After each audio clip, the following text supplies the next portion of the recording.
out the balance and changes going into the game. This is the that one was a terrible start to the patch notes. Looking forward to all year long. Applause, Hyris. Enjoy me. That was absolutely awful. I don't know how you can mess it up so much. I hope the patch notes will be better than what we just had to witness. Gentlemen, how we I'll tell you later when there's a bit of... Doing all right. Been busy.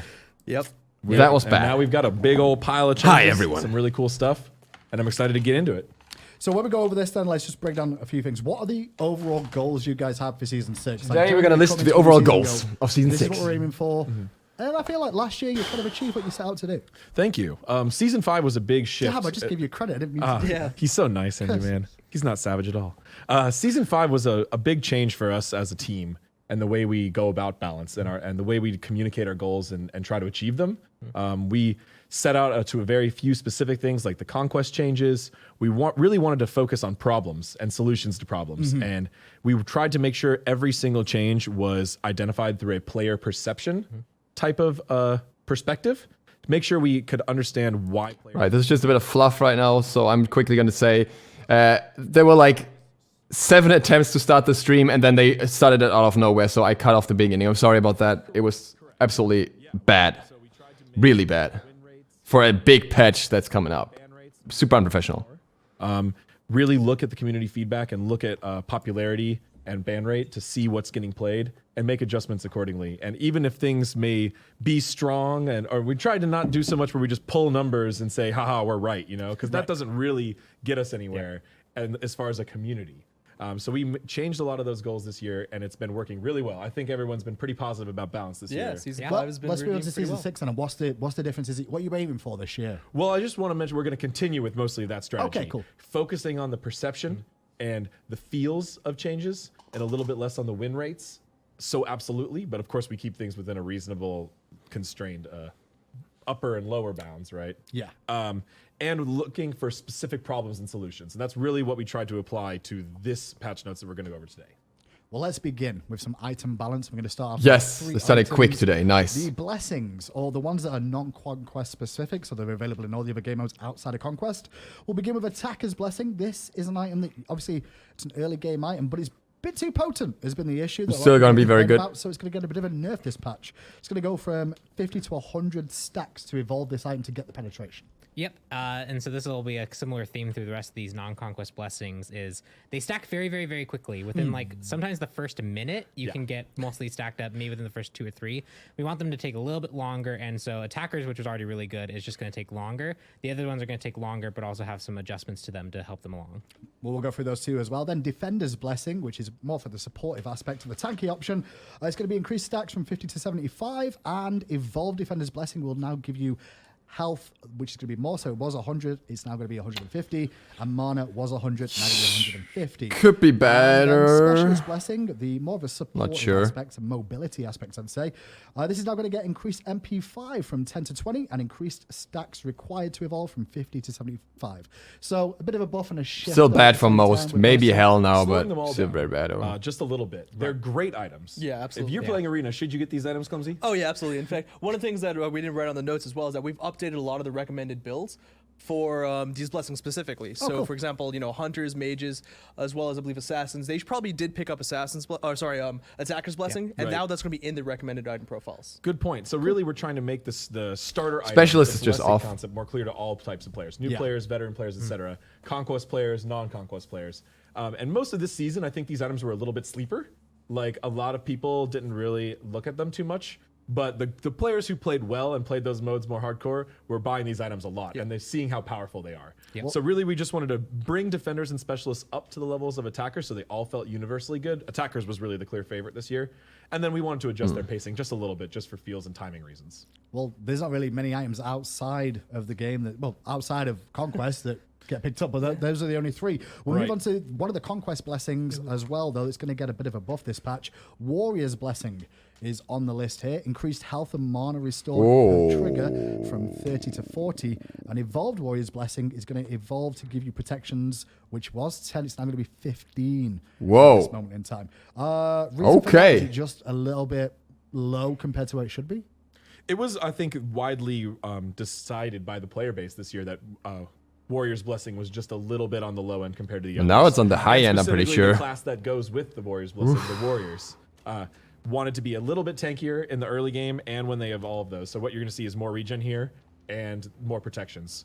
Really just trying to add more diversity to the solo lane and add more power of warriors in the solo lane. And just give them a bit more of a chance thing. Because we've seen quite a lot of Guardian's Blessings even on warriors as well, right? Exactly. So although, you know, this is the only Conquest blessing we're adjusting here, we're trying not to hurt the quality of life for supports by changing Guardian's Blessings rules to make it more complicated or more specific, but we want to buff warriors and warriors blessings, and we're making some changes to the map to encourage a more active play style over there in that solo lane. This is just one part of the puzzle. We definitely have our eye on Guardian's Blessing, but there's a lot of different things that we're going to be going on to here, and we can also revisit, you know, in the next couple months, next couple patches if need be. Well, we're going to have an entire feedback phase Yeah, immediately yeah. after today. I mean, I'm gonna, as soon as this show's over, Meepon and Clumsy are going to be running back to our desks to get on Twitter and the Pro Feedback Discord and see the Reddit mega threads and see your feedback. But for now, we don't want to nerf Guardian's Blessing because it will have a specific negative impact on supports. Okay. And we Just want target to it try more to to buff mods solo lane through towards other Guardians. means that don't hurt other classes and other roles. Sounds pretty good. And maybe some of the changes will do that as we get further along. The Warriors seems to That's be it for good the now. blessings. Very We'll good. move on to relics. There's only going to be one relic change. This patch, Horrific. Emblem. I knew We're it. gonna be decreasing the slow from 40% to 30% and decreasing the attack speed slow from 25% to 15% too. Right. The Not surprising at upgraded all. Horrific Emblem, however, that will also have the decreased slow, was 40%, now will be 30%. The attack speed slow remains at 25%, and the decreased damage dealt debuff from 20% to 15% overall here. So this is taking a couple of hits, but then keeping some of its identity. Yeah, I think if you saw HRX, you'd see the prevalence of Horrific Emblem. It was pretty potent. You'd use it, they'd be slow, they couldn't really counter back. Very It popular reduced starting. a lot of damage. Very popular start. We're just toning it down so it better competes with other That's weapons. good. Very good. Just sort of hoping to keep an eye on that still, just in case it gets too low down, I guess. Yeah. Well, I kind So wish they buffed Ankh We'll as see. well. It still provides a really powerful effect. It does. Just in what it does alone. The numbers were maybe just a little overtuned, making it a more clear, obvious choice to win your lane. We want to make sure that Shell, even Meditation, which we've seen has had some popular moments from time to time, not just in the new player scene, as well as Sprint, Wings, Heavenly Wings. We see a lot of different options. I and still that's- call it sprint. Of course. See, everybody even does. he doesn't care about Ankh. You Just know, we forget want to about have Ankh. a lot of options, especially in that duo lane, where you see a lot of relic flexibility, and Yeah. Horrific clearly took over Yeah. in Definitely. our most recent When you competitive get scene. Evolved's Horrific Emblem at level 1, you know it's probably just a little bit too strong. Yeah. So is the thing with the evolutions. Next up, though, this is an interesting. Here's show. the spicy I didn't one. think we'd This start with one- these. Or- These are they super buffing cool it? stuff. This is the consumables. Oh, tree, I'm is what we're super about to go excited. into Right, here. consumable. Oh, never mind. Elixir of Speed. Yep. It's a new item in the game. It's going to cost you 2,000 gold to purchase this.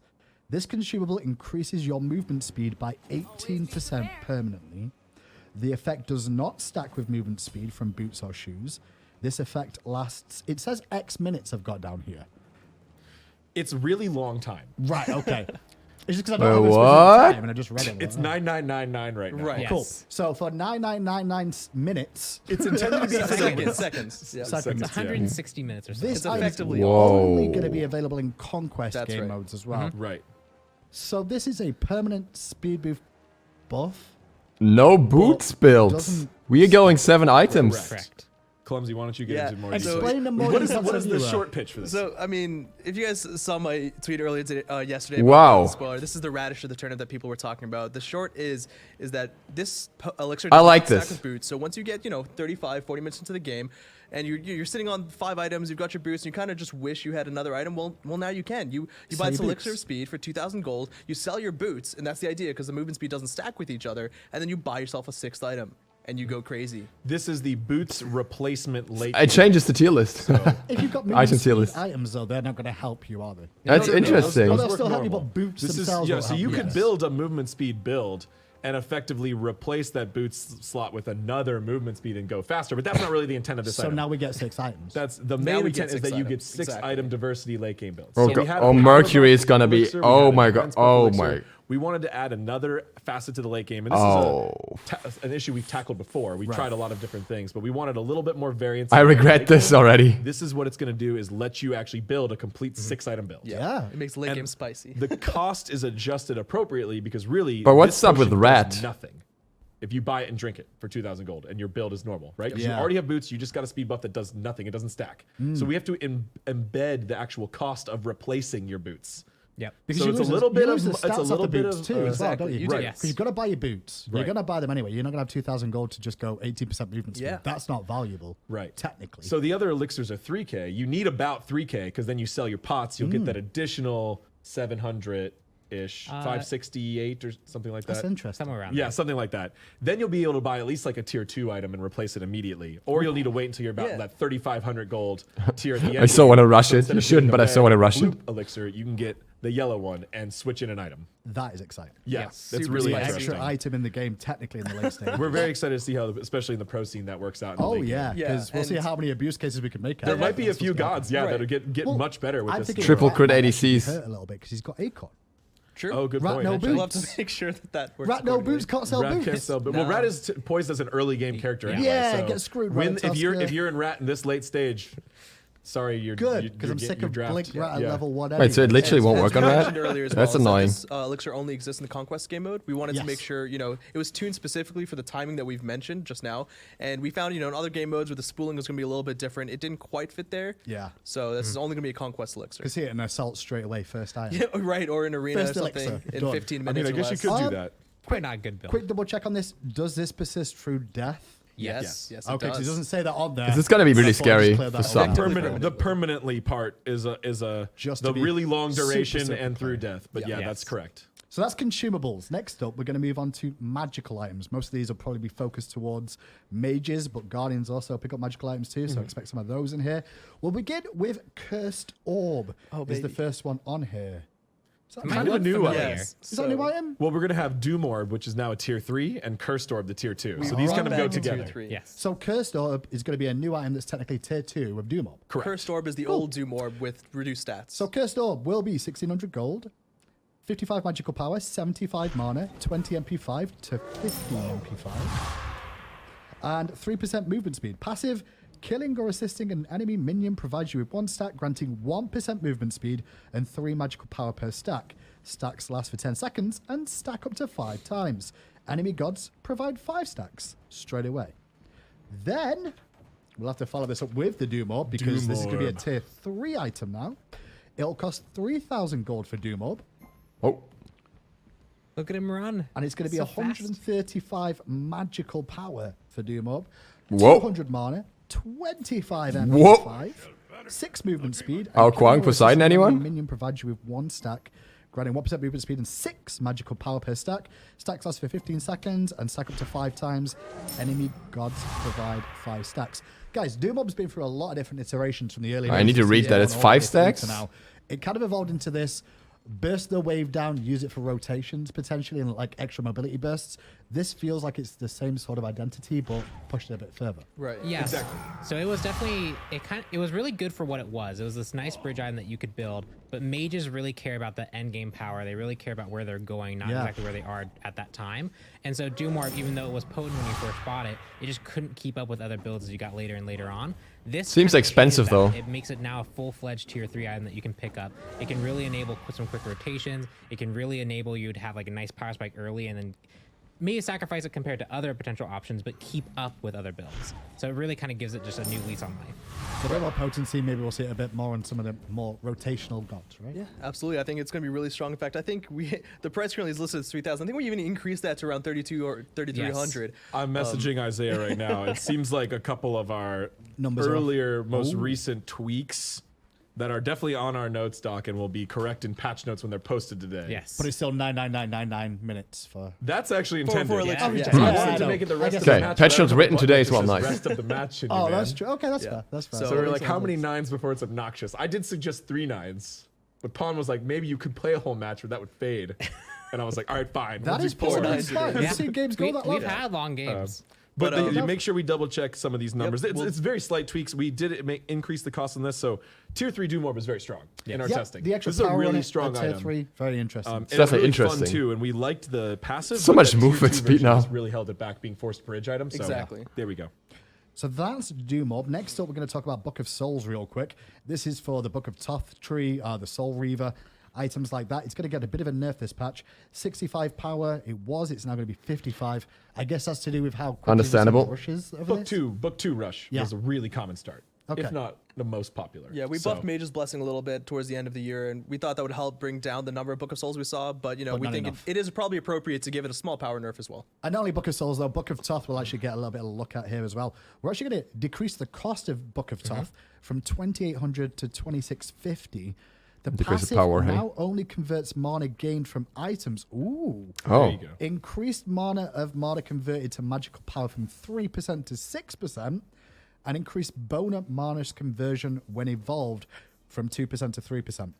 So if you're going to go Book of Thoth now, to get the most out of this, you want to be building... I have to compare items that in with detail, mana that- on them. Exactly. And it Doesn't won't seem much affect worse your because base Book of Thoth stats gives you so much mana like it already. used to. Correct. Right. Okay. So the real goal here was make this more of a build synergy item and not a catch-all item. So if you see someone building Book of Thoth, you can go, oh, I expect him to probably be going Book of the Dead. Right, And some- stuff like that, with more Right. mana items. And Math Master Pawn here can go into a little more detail on this one. Yeah, so basically it was really interesting to try and figure this out because a lot of characters also have different base mana costs, and so you had to like take the worst case mage scenario where they had the lowest amount of mana and the highest mage case scenario where they had the highest amount of mana, figure out kind of where things average. And the quick TLDR of it all is if you just build this on its own, it's likely going to be weaker than it was before when you built it. Yeah. Now, if you build it and you build it with maybe the cooldown boots, maybe you throw a Soul Reaver in there, maybe you throw a Book of the Dead in there, it actually will be more potent, but you had to build those items that sacrifice things like pen or cooldown. That's true. Specifically, it was tuned to require you build about 2 additional mana items to equal, although the numbers look buffed here, the way that one bullet point about shifting from items is a big one, is a Yeah. big nerf. So Yeah, really definitely. you need to build about 2 additional mana items to pair with it for it to be at about the same power it was before. Yep. If you build it on its Which own, is fair. it will be weaker than Season 5. Okay, we'll continue Which can be in done. the mage item department. We're going to go on to Soul Reaver next. It's going to get a bit of a change here too. The one people been Enemies- waiting for. Enemies that get hit by Soul Reaver's bonus damage will take 50% less damage from this effect on subsequent hits. This reduction lasts 3 seconds and refreshes on hit. For So you're telling Terra. me that if I spam my whole abilities on them in 2 seconds, only 1 proc is going to hit me. No, For full less damage. And then the All- additional ones are Yep. 50% less. Exactly. Correct. Okay. Soul Reaver was doing some weird things Yeah, to it the was. meta. It was working. The item was working very much as intended. It was doing bonus damage. It was encouraging some gods that had more ways to proc damage on multiple abilities. It was doing good damage against tanky characters, but it was doing a little bit of everything too well. So we wanted to make sure we got a clear nerf in here. And really, what this is meant to do is bring back mages that have less damaging abilities to put them on more even footing than over gods that have multiple. One thing we really saw is that really took over in Season 5. Yeah, the one- If you only had 2 damaging abilities as a mage, you were mostly not played, mostly because of just how good Soul Reaver was. That's fair. And nothing else. So what we're trying to do is make that a little bit more widely applicable to all gods and try to get Soul Reaver back in its real intended spot, which was mostly as that counter tank bonus damage type of ability. We do like even seeing it on some of the Bruisery Guardians. That was cool, but they're going to take a big hit from this too. A lot of the way they dealt so much damage through Soul Reaver was really extended fights, and now they're going to be getting mostly 50% of that Soul Reaver proc most of that fight. Okay, well, that's going to be the change for Soul Reaver. We'll move along to Obsidian Shard next. This is going to get a bit of a change too. Obsidian Shard is the major pen item, realistically, for mages. Increased cost from 2150 to 2300. However, even though it's gone up in cost, it will go up in power a little bit. The power has been increased from 60 to 70. Gentlemen, reasons. So the big thing here was that it was just this one item that you could build in a lot of situations and it would be effective. And because of its cost, it really fit into a lot of mage builds pretty easily. There wasn't much of a reason not to go attempt to try it. So we're going to increase its cost so that when you go to invest in this pen option, you're really looking at it for what it does, which is shreds a lot of magic protection off a target. But because it is going to be more expensive, we want to make sure it didn't fall too far behind, because it's weird how cost and power kind of correlate, but we brought the cost up, which brought the opportunity of being able to build this item down. We want to give a little bit more reward for finding the situation to get this, finding the situation where you can shred a lot of magic protection off the target and reward you for it with a little bit more power as well. So in the long run clubs, you play a lot of mages. Like, Yeah. do you think you've seen this more so? Or is it going to be situational based on the comps you're against? I think it's definitely going to be situational. We saw a lot of Spear of the Magus, Soul Reaver, and Obsidian Shard all picked up together. Now, from what we're going to see here is that we don't actually have any Spear of the Magus changes, but we very much believe with the Book of Thoth shift, with the Obsidian Shard shift, as well as the Soul Reaver, pretty much straight out nerf. It's probably going to be in a good spot, but we're definitely going to evaluate the pen options. You know, one thing we didn't do in Season 5 is really increase their power alongside the other mage items when we nerfed Brood of Tahuti. So we're going to keep our eye on these. And I think they all should be in a pretty viable spot still.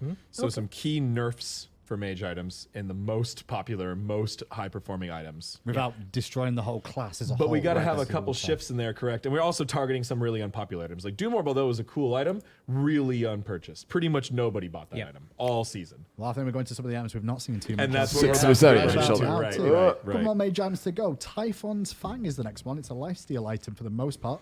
Increased magical lifesteal from 10% to That's just a 15%. weird one. I didn't even know what it was when I was just reading out what it is. It doesn't seem like much, but the way this item synergizes with its own lifesteal and converts it to power, this is a big buff. So how did Yay, how Freya does buff. this work out? So this essentially reads 10 extra. 10 she doesn't really extra build anymore, power and like 7-point-something% lifesteal increase. Okay. So it's a little bit more than actually just what's listed there. So you can view this item as actually like if we have like 2 bullet points and they're more significant than what's just listed there. Gotcha. And this is a similar change to Book of Thoth. We want to encourage more synergy builds where mages are opting into different types of items that combine together well Right. To specialize a little bit more, as to this year where we had a few too many items that were just good on everyone. Very fair. On Next everyone up, that was played. Dynasty Plate Helm. The magical power of this item is increased. It Yeah, was 'cause 45, that's it's now just- going to be 55. Yeah. We didn't see too much of it. Pretty much none. No. I think we're going to see a bit more of it. Guess A little why? bit. We Yeah. want to be careful with this one. Yeah, absolutely. When It's a was pretty it? scary Season 3 or 4 that this was like Certain you got other to- helmet Yes, just replacing absolutely. it. It's very we strong. don't want to go back right to there. Okay. So we're trying to take a Small little touches step, on but- this So this is like for those at home that are newer to the game. This is one of those items that gives you power, but it also gives a bit of physical protection. Right. As And well. Right. pen. So we want mages And to a have little bit of pen. mages to have a good option for if they're really nervous about that early jungle gank, or if you're playing non-conquest and your opponents have to be a little bit loaded up on assassins or hunters, and you want to make sure you don't fall behind too early. This is a good option for that. You're gonna sacrifice a little bit of true endgame power, but it'd be worth it if you're not 0-6, right? Yeah. It's true, but then you don't have to buy boots now. So Isn't I'm that joking. Celestial? You Will. still buy boots, Late game, okay? late game. I always just confuse my trying to helmets, but I think a just like, Celestial oh, boots, Legion I'll just helmet buy is two like people later. way better for that We were purpose. worried about that option as well, but we think it's pretty difficult with the cost. Someone will probably It find is. a build path where It it is. works, but I mean, we'll be paying attention to that. That's true. Stone of Binding is the final magical nerf. item on my list this week. yeah. What? Increased magical power of Stone of No. Binding from 20 to 30. Don't. However, it's got a new passive. It's essentially Yes. the same passive. Oh, okay. No.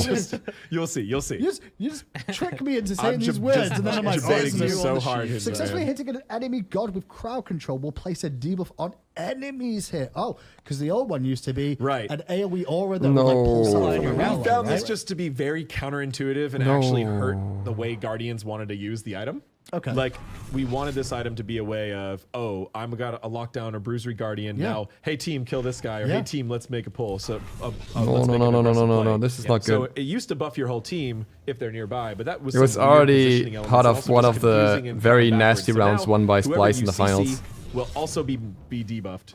And the And that's debuff, it. It's that target. the debuff is going to be decreased physical and magical protections by 15, which is a considerable. Right. So amount. this is a considerable shift. Like, you used to be able to buff your whole team, and now it's only one enemy. But in plenty of scenarios, that could be similar types of targets, and now you can move this around between different. Is this definitely more of a buff than like what it used to be? Because obviously it used to give you pen for your team technically. I think right? for This situations is the same like, thing, though. This is reduced protections on your enemy. fair. For fair, like that's right. Geb, if he was going to blink engage, he often would actually blink out of range of his allies All to the actually time. benefit. And then, therefore, the Stone of Binding would do nothing. In this case, it will still do at least something. It's not the same though. It nerfs Obsidian against it. Yeah, and it's got a little Right. power buff here to But only compensate for this Obsidian, so- change in overall not too bad. application. But this should be much more intuitive and clear overall, and should just feel better to use. Okay. So that's it for the magical items. We'll move on now to the next level, which is physical items. That's Yay. your hunters, assassins, and warriors too. Yep. I couldn't figure. I was like, yeah, there was 3. Well, Melis I've just again. not seen warriors. Oh yeah, that's what it is. Well, we're working on We're getting that. there. This year we'll find out. This year is their year, maybe. We're trying. Gotta hope not. Malice Right. is the first item on the list today, and it's gotta have a new passive. I feel like I've been Does this have a cooldown? saying that every year. 'Cause Naja is passive for Malice. Here we go. All right, this is changing it around. Stupid There's otherwise. been a lot of iterations, but it's not quite the same kind of Successfully passive it was before. hitting an enemy with a critical strike will subtract 2 seconds from all of your abilities currently on cooldown. Yes. Except for your ultimate ability. This effect can only happen once every 5 seconds. Oh, there we go. 2 seconds off your cooldown seems pretty strong. That's pretty good. Even if it doesn't come off your ultimate, like 2 seconds off for a hunter in some circumstances, the difference between life and death and having their escape back up again. Yep. Yeah, especially even for like characters like Artemis, getting access to the stim more often is a really good deal. Getting access to a range I don't know, is a dude. good deal. So this Or is just do more it has damage with your multiple crits, you know? applications Where characters who naturally kind of build crit or want to build Unless crit there's a price can get decrease. Another item that will help them do the thing they do better more often. And I mean, not even on the hunters, right? If you're playing those assassins, and previously we've tried to shoehorn this onto like the Najas or the Hanbats, but they'll actually do very good with this change as well. Where they're going to go in, they're going to get that crit and reduce 2 seconds off their cooldowns. That's pretty scary. Yeah, who Malice bots, has I kind of guess, always but approached it from a doesn't affect his best ability abilities, so. and critical strike interaction. And we've tried this passive in a bunch of different ways, and it's been not too successful. Malice has maybe been meta on Neja ever. Yeah. That's about it. So we're trying to find a way that it can still be true to its goal, but be slightly more widely applicable. And you know, we're okay with situational items, but Sure. you know, we generally don't prefer items that are actually only one god good. Also being different as well from the other critical items as well, I guess Yes. is also an issue. I don't We've think always many got people those pick this up over raw damage. Well, which one's better than which? So with and this shit. being able to get you a quick refresh on another core damaging ability or stim or escape or something like that, Sounds pretty good. that could open up some really interesting new critical strike builds. cooldown on some of those gods is hard to come by, so I can completely understand that being useful. That's Yeah. Malice. We'll move along to another critical strike. I am Poison Star is on the list. You here. don't want abilities This when you will go be a crit, nerf, so. boys and girls. Increase the cost from 2,400 gold to 2,500 gold, and also decrease the critical strike chance. It was 20%. It will now be 15%. This was a potent item we saw at the World Championships. It was picked up a lot. I think that Ouch. was because how good the passive could be used Very. and effective. So And there was one key thing we noticed in it being picked up a lot was that it was often being picked up without many other crit items. Players just were that one-off. Yeah, players were even running power and kins builds and stuff like that and mixing in a poison star because although the proc was a little unreliable at that point, getting it was still powerful. So that's why we specifically targeted think that's the crit cool. I chance wish to they decrease kept to that. it.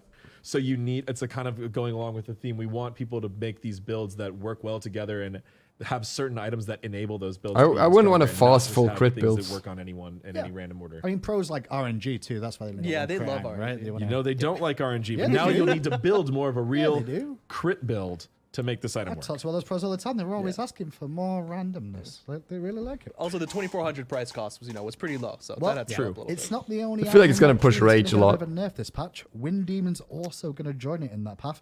It was. Oh, getting a or buff. It's that. getting a buff. It we was didn't make you 2,700 say gold. those So many words. people It's just now. going to 2,600. My apologies. Wind Demon gets a buff. It's coming down in cost, but the rest of the item is staying the same. Right. Is it because it just wasn't? Just a little shift here. Because we brought Yeah. it, we earlier on the show, I feel like increased the cost, and now we're just blowing it back down a little bit. Well, we liked the messaging with Poison Star, but we didn't want to necessarily increase crits overall build cost because it's Okay. already very expensive. So we just have a little bit of a shift here. Just assuming a lot of people are going to buy multiple crit items. They're already really expensive. We're making one Especially now, much more expensive, the and we intend you to build boost it with pot. other ones. Okay. Let's make another option one cheaper, just a little cheaper. Well, that's a couple of crit items. We'll move on to some more attack speed items. Now, Odysseus Bow is next on the list. Increased attack speed scaling on passive from 50% to 60%. Wait, we're buffing Your this? chain lightning is Yes. going to deal more damage Yep. Damn. 10% increase. because no one really uses this item. What? And it's a cool baby. item. It has It some, did it has have some limited applications, but Penta it's just in that Worlds, didn't limited. it? Or like in with an extra unofficial scaling, Penta at it will least. help actually scale better into the end game with a lot of builds that exist. You can go the raw attack speed to get many procs, or you can build a lot of power to really make the procs count. It's up to you, but an extra 10% is going to help it just compete with other choices that you This have. is- This does is not just need a fun buff. item. It has such a cool visual application, and you get that audio. You hear that, and you just know someone's dropping the Odie bow on you. Just so you all know, that's a pretty successful 7th item right there that could be available. That's in your actually what I was going to talk about. I Ooh. was talking with Pawn in Playtest just Yeah, now. Is that this I next item. really love. Well, we're getting to it in a second. The Silver Branch Bow, the Odie Bow, the Atlantas. It actually is going to be an insane last slot item. But it never felt like you could just do that by itself. But with the Speed Elixir that's now available, you can actually sell your boots and pick up an item that helps the whole build synergize much better. The one thing about Kins the speed adds thing, like we're thinking OD about power. it, now that you can have that extra slot is which role is going to end up working out Crazy. better throughout by having that extra slot. I feel like hunters might get a big push It from might that. be hunters. It could be. Especially towards late game, which is where you want your hunter Yeah, to that would shine. be a good against spot. We'll see. Could be a good bunch. We'll find out. We'll see. That's the experimental phase. Clumsy just alluded to it. Silver Branch Bow. Is it Blow? Is next on the list. Whoa. Hey. Increased physical power from 20 to 30. There she blows. That From clumsy 20 to A. 30. So Silver Branch got a bit of a power increase. Why? Was it just a little bit underutilized? Wasn't doing enough? Yeah. No, go on. So the build itself is just fun. Being able to shoot really, really fast is really fun. But when you did the math on it, when you tried to figure out how it would work, even on characters that could make good use out of it, it just wasn't quite Passive is the there. issue. Especially because when you first build it, you often don't have enough attack speed to utilize it effectively. Right. You're still building some options, and it's hard to build to go this heavy attack speed build without having without it rounding out. Might the still be damage. okay now. It's hard to Look be like, at it. well, I could just build Odibo third, and I go into an Aussie. Well, I didn't build any power. I'm going to be struggling a bit. So we increase its power some so that you can build it more in the middle stages of the build. It's effective as and put you too far behind, and then as you get more and more attack speed to overcap, it becomes more and more effective. We saw a lot of power penetration builds this year. We want to see more crit builds with more viable and more variation between them, and we want to see more attack speed builds and more variation between them as well. To be fair, Hunters, like this year, we saw majority of it was attack speed or pen builds, but we saw some crit, which was very different than previous years, where we've always just had one cookie cutter build for the most part. Well, that's great. That's great that we had a good variation in the Hunter builds. Hunter is generally one that people will find a way to make a popular Oh, build. yeah, for sure. But there's always these interesting items here on the edge that are just so close they might be able to make it and break through Tantalizing. to the build, but we're not totally sure. But that's why we're trying to make these a little more attractive and see how they can really shift the meta. So that was a couple of attack speed items. We'll move on to a little bit more of the warrior assassin items you see a little bit more of. We're going to move on to Runic Shield is up next on the list, and this is going to get a bit of a nice. buff, increased health. Fair. It was 100. It's going to Bit undervalued. 150. Niche. For that, boys. Yeah, so this is a strong warrior item or assassin who wants to be a bit more bruisery. It really helps you deal with enemy incoming magical damage, whether it be from the Guardian, who probably has enough power from boots to be mitigated from this, or from a mage who's like just really ahead. But when you looked at the cost for it versus how much health and total effective health it gave you and how much it mitigated, it was on the border, but it wasn't quite there. So we're going to actually increase its health a little bit to make it compete more directly with other potential anti-magical items. Too situational, still situational, but we want to situational. reward the player for buying it a little bit. It's not to the point where it's good every game, but that aura reduces magical power by 50. It's That's potent. Definitely Well, better. you've got, pretty good. Yeah. You know, mages in lane against you or guardians in lane against you. Yeah. And Oh, It's especially mostly in for the early warriors. Game lane against you, you can slow down their damage a lot. So we like that, but it was just still feeling a little too squishy on most warriors. well, another bit of magical defense item next up on the list with a bit more of an effects. Ancile or Anchile or Anchild. It's going to nerf. Anquile. Whatever. Is the Tomato, official tomato. Fair. It doesn't correct- matter. It's a made-up word. No, it's a that's not Roman true. shield. Oh, no, it's not. Anchile. I'm pretty sure it's Anquile. You just offended 2000. people. It was. Sorry, it's an My increasing lore- cost. my It lore was people out there, 2000. help me out. It's going to be 2150 now. This is going up in price. This was just a because clearly was powerful. picked a item. lot. You know, it was Yes. funny because this item took years to convince people that it was powerful. No, I always loved it. So it's very good. I always A lot of loved it. people this year learned how good it is. We're just gonna make it a little bit more expensive for you to get all that goodness. This in That silence Spectral and is always definitely fun. for an assassin. because it's really good. Yeah, I mean, One of those. This item is 2,000 really gold good. is so cheap for that It was position. ridiculous. I know, but people didn't believe us. Still. Yeah, just looking at it now, like 2150 is not all that more. It was good to see this item finally catch on, though. We were really happy to see that because it's a Still really going to be very interesting good. item, and Like allows before. for Like it always was. counter Okay, maybe hits. not always, but Next it's very up nice. is the cudgel tree. When I say the cudgel tree, it's because pretty much everything in It's a that bunch tree of is getting items. touched Oh, yeah. here for the most part. Oh. So we'll start off with the cudgel. Increased physical power from 5 to 10. Oh. Decreased health from 100 to 50. Okay. Is that going to be I the can tendency see here? shifting a little bit there. Yep. Shillelagh, which is part of that tree. Decreased cost from 1500 to 1300. Increased physical Oh. Stream power dying. from 10 to 15. And then I guess it branches off into... Does it branch off into 2, that one? The So that one Shillelagh? only goes into No, Blackthorn. Blackthorn Yeah. hammer. Yep. Right. But what you're seeing here is a little bit of shift in increased power. These items were positioned in a little bit too tanky of a way, Right. Which really hurt warriors in the early game. They need that clear, especially from their basic attack damage. No, don't take So the what health you're of seeing here is a Blackthorn. bit of shift on, and you're going to see this on Blackthorn and Runeforged as well. Uh-oh. Okay. More physical power to bet this better fit on those Wait. early warrior builds, and they're still going to be tanky from other Wait, ones. what? And There's there you see the the... Blackthorn hammer on your both? screen now. That's going to have increased physical power from 25. It's now going to be 35.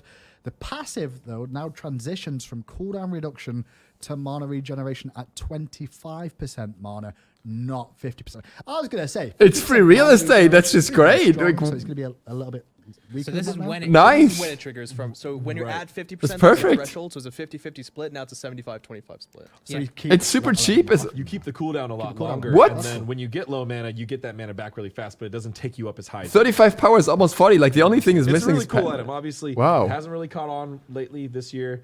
But good with in these Assault. types of changes, it actually, I think it has a played lot a of lot of interest. They could have waited at least until Arthur's out for a while. Changes. Mostly Wow. big quality of life and then just that better power to make sure you can build it early as a warrior. Warriors have a lot of good tanky options, but they're a little lacking in those hybrid or damaging options. And Runeforged Hammer was Wow. also in that tree. That's going to have an increased physical power from 40 to 55, so that's a 15 power increase. And decreased health from 55. 250 to 200. So you lose 50 health and gain 15 power. Correct. Once That's- again, same identity. That's a shift in the positive direction. There's a Yes. buff and a nerf there, but that's a big power buff for a pretty small health. A big power buff on a damage item that Mostly gives because, like I extra said, damage Warriors have array. a lot of good options for full tank items, but we want to make sure that when they buy that one or two aggressive items, they're not just buying. I don't one think that's. item of Mace Tree, just one. We'll see. penetration item. We want to have. I'm not sure if more that's here to hybrid stay. options to get that damage in different ways. A lot of warriors have a way to actually self-apply CC, so they can make use of the passive. More physical power means that Osiris passive is more Runeforged. effective. They often have ways to already mitigate damage. So the 200 health is a nice boost, but it isn't necessarily like losing 50 power on that isn't going to stop them from being able to be tanky. So it's good for cruisers. This is the year, Pawn. Runeforged Hammer. I'm convinced it was already Runeforged good, Hammer. but I'm Even, happy it's getting stronger. What? I'll take it. It was already good last People year. don't buy it. Players don't Correct. think it's good. We'll see. No, I think they buy it now. We're 55 power the is whole convincing. philosophy is what people's opinions are, so just Right. keep buffing it until they buy it. I'm all for the hammer Then build. nerf it when you complain about it. Yeah. Don't worry. We'll keep an eye on the Frostbound for Vamana. Still within a safe range. You're bored of items yet? Because we're not done. Okay, we're Few not. more. Frostbound Just a few Runeforged I just wanted to see Vamana. if you wanted to Like, take Come on, start Ginger, off. man. Keep Next it moving. up, items that go into all classes for the most part. These are generally like aura items, the likes where. Hammers are so defensive, cheap as well, put it wow. That way. Gauntlet of Thebes, first one on the list, increased health from 200 to Yep, 275. I can back that call. I think it's good. Like we've not seen too much Thebes as of late. Kind of takes a while to It was stack. really designed as that core first item for supports. Yeah. You can only stack this item by playing in the support style, which is really cool, but we wanted to reward you with extra tankiness for doing that. That was a great idea design that we worked with the pros in the community to make happen. It went through a couple of iterations on balance. It was too strong, too weak, etc. It kind of just settled out of the meta for a while. And people were okay with that for a while, but now as we're looking at the new season, ways to make the support class feel better, we wanted to make sure this item felt good to buy and didn't punish you too hard for buying it and then taking a little too long to stack it. So that's why we went ahead and buffed the upfront tankiness. That's cool. I like it. Next up is going to be the health tree, Emerald Talisman. First of all, that's going to have increased MP5 from 6 to 10, so a little bit more mana from that. That's And the Stone tier of- 2. Is it the tier 2? Yeah, it Yes. is. And Stone of Gaia, which is the tier 3 Right. of that tree, increased the speed at which the heal occurs from 10 seconds to 5. Ooh. Nice. And decreased the internal cooldown from 60 to 45. So Stone of Gaia was like an item that got changed and had its passive adjusted a couple of times. It used to Yeah. be just a really good regen item. Then it had this effect of being able to deal with knockups and like keep you in the fight longer, but it was almost too potent, so we nerfed it. But Specific. We nerfed it too hard, and now you're bringing Pele it back. What was Arthur. making you immune to knockups? That was when it was a little too strong. Yeah. Yeah. So we took that. We took that out. But then it made the item fall down a little. Too just far. gonna We be also an wanted item to for make the item Jorm. feel better to build into. Really good So stuff. that's why the tier 2 got a little buff there. Wow, what But is now the that tier 3 also, quality? Mixer, it's please. still a counterplay item. You can still get it triggered and heal yourself up, and now you're going to feel that heal a lot more because it's going to be twice as fast. I'm So excited. still pick this up against knock-up characters, which are that's a CC that's generally hard to play against. Yeah. So you'll still have this option. Still useful against like Anher Impale, Ares Pull, and things like that too, especially for support Bacchus, characters. You can't get CC Vulcan. Yep, plenty of them. Yep. I love this health Xing tree. I like health trees, so it's nice that it's coming back into fashion again. There you go. Shadow Oh, speaking Regrowth of, in the health tree is next on the list. Decreased cost, first of all. It was 2,100 gold. Now will be only 2,000 gold. And it's also going to have increased HP5. It was 10. It will be now 15. Same for the MP5. That was 10. Fair. It'll be 15 too. Still So not this sure is if it's gonna just get picked getting up. Stronger overall and a little bit cheaper. Perk and Chalk say hi.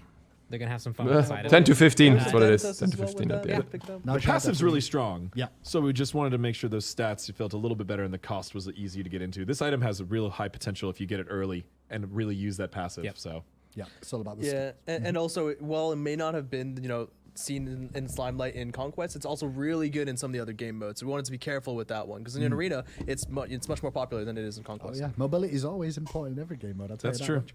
Spectral Armor is the next one on the list from the all classes tree. Increased physical protection from 60 to 70, and decrease the damage dealt to you from critical strikes from 60% to 50%. Walk me through this change. I want the 10 old power passive or back. 10 protection buff and a Yep. 10% crit It's reduction so fun. buff. 2 buffs. So it's 2 buffs. Yeah, the item was positioned as a anti-crit, right? Yes. But most people were, even if they're facing down someone heavily crit based, they were still like, I think I'd rather just opt for other physical Mid-guardian protection and mail, health yeah, items. yeah. Yeah, so we're trying to make this more clear. It's still going to be very situational. We don't expect to Spectral see was this so cool against increase Loki. its buy rate to a crazy high level because it's Sure. a very situational item, but it's a very important item. It's a type of item that the player base asked for years. They want this crit protection just in case things get out of hand. I actually appreciate that, especially because you guys have just buffed the crit items Right, in this patch exactly. too. So Right. like at least you're looking at the other side of the coin of like, well, hang on a second, maybe they did. Oh yeah, you might need And that just as a 6th item core now. pillar of item balance, we've added some more of these kind of regulation items Fair. in there that don't necessarily need to be super popular or super powerful, but they exist, and that helps us if the meta shifts to an unhealthy place Gotcha. where things are way overly tanky or crit is way overly strong. just buff We this have item some of apart, these right? items already in the game that are situationally good in those scenarios to bring people down without even additional buffs or changes needed. True, They're true. just, as something else's popularity increases, the counter to that popularity will increase, and then we'll ebb and flow that way.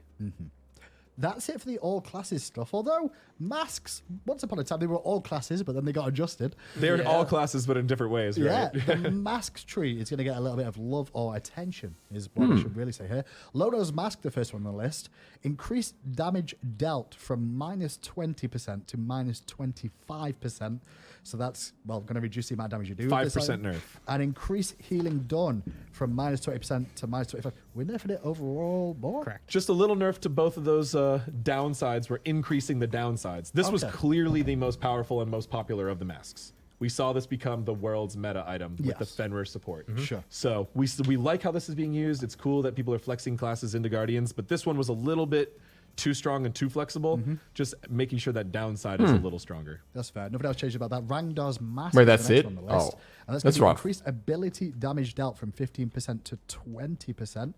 This means that both basic attack and ability damage are increased at the same amount. So the description will be simplified to just say increased damage dealt. Right, we had Oh. we had 2 lines for basic and ability, but now they're both 20. So that just Achilles says buff. increased damage dealt by plus 20. Yeah. Achilles jungle buff. This one was not very popular at all this year. No. Not at all. Very risky. Yeah, still very risky, but we want to make sure that Maybe that Arthur shift buff as type of well, if goal you is play him still like here. that. And there's some. I really think this item has potential, and I think the people who have found a build for it, and even if it's just something fun they play with their friends or man. only in certain game modes, it is really cool. We've So seen That's you gonna be play with scary. Bacchus. We know how they've much it seen me hurts. play the arena or clash or joust ranged Bacchus. Oh, it hurts. It's so much. assassin Bacchus. It's amazing. Well, the last item that we're going to talk about in this little section is going to be Bomber's Mask, the final of the masks, would you believe? Increase the physical power of this item from 20 to 30, and increase the magical power of this item from 50 to 65. So just a straight buff if you're going to pick this up, right? Yeah, this one was popular for a little while. We nerfed it. Now we're trying to bring it back up to a safe spot. We've been watching out for that very dangerous bonus movement speed. So we did not going to buff it there. Unlikely that that'll be a place we'll be looking to in the future. We saw it mostly on junglers for a little while, right? Pon? Yep. We A saw lot on of junglers Morgan. mids rotating were really effective with it. I was gonna say I mean, mids the played cooldown this more than reduction, I junglers think, did. was at 20%. And for a catch-all at 20%, that's right, that too, way too yeah. high. Morgan Oh, was sure. making very good use of it, So so we making wanted sure- to touch its power instead. Right. So make it more usable, but at the same time, don't increase the movement and they'll cool down, right? Yeah. Because they're both two things. The that- masters are just cool really items, shine. but they are scary. So we're going to be careful with them. So that was all the items so far that we've gone through. We've still got today to go through gods and changes to Conquest maps specifically. But in the meantime, first of all, we're going to take a quick break and go to John Fitch to break down some of the esports and community news. Hey, great job over there on the casual set. But over here, we're going to be taking a look at the esports side of things. Finch here, I'm joined by Ovrin, our community manager. We also have Coop here, who does all our league ops. I assume you both are doing well here today because there's a lot to look forward to. How y'all feeling? Feeling good. I'm excited for season 6. Cooper, feeling good, yeah? Yeah, everything's running pretty smooth so far, so really looking forward to the changes. And we've made some big changes here. So, I mean, if you can kind of walk us through it, if you're someone who hasn't been maybe keeping up with like some of the stuff on Twitter, on the website, just kind of walk through how season 6 is different from what we did in season 5. Yeah, so it might even be easier to go through what's not changed. So season 6, we're kind of revamping across the board everything. Wait, are we gonna talk about SPL all of for that? starters Will be everything is going to be played live here at Skillshot. Right. So that's the first biggest change. We're going to have all the pro players actually out here live for their games. A lot of them will be actually relocating to Atlanta for the new season, so we're super excited about that. The other big change is we're going from 10 orgs down to, or I'm sorry, from 12 orgs down to 10. Yep. So there, we kind of looked at the competition last year, and it wasn't at the bottom end quite where we wanted it. I think this should, fix that. And make that competition a little bit better overall. And we had some really big orgs. I mean, we got Pittsburgh Knights in there now who are partnered with the Steelers. Renegades are over here, which we've worked with in some other areas too. I mean, there's a lot to be excited for just in the types of orgs and sort of what they bring to the table as well. Or not. Oh, absolutely. I'm really excited about the Knights. Yeah. I've spent a Good lot roster, of time. good org. It's all Oh good, yeah, I spent a lot of time talking to those guys. They are so excited to be on the battleground, man. I'm really excited to have them. Yeah, and I mean, speaking of the roster, I mean, obviously, if you want to check out those rosters, they're all on the website and on our Twitter. Or you can use ! Rosters in chat. That There you go. There you go. But he stays on top. It's also important to note that we've also removed the region lock for this season. Exactly. So a lot of your favorite players. We know all this. Come on, man. See European players on, or just international in general on. We know the international rosters. Why are we talking about now this you're able to again? See, Zatman with EU player and really get a different flavor of competition. So. And it kind of gives you the best of both worlds. If you kind of missed it, there are still some orgs that stayed, the same. Like Splice is still all NA. Pittsburgh Knights, I think, is all EU. But then there are some other teams that are kind of mixed up. I think Rival is one of those orgs where you've got some from both sides. So if you have some teams you're fans of, maybe they're the same. Maybe you get to see some stuff you've never seen. It's a best of both worlds You scenario. get to keep a little bit of the NA EU rivalry, but it's Right. not like the true dividing line of the SPL anymore, which is great.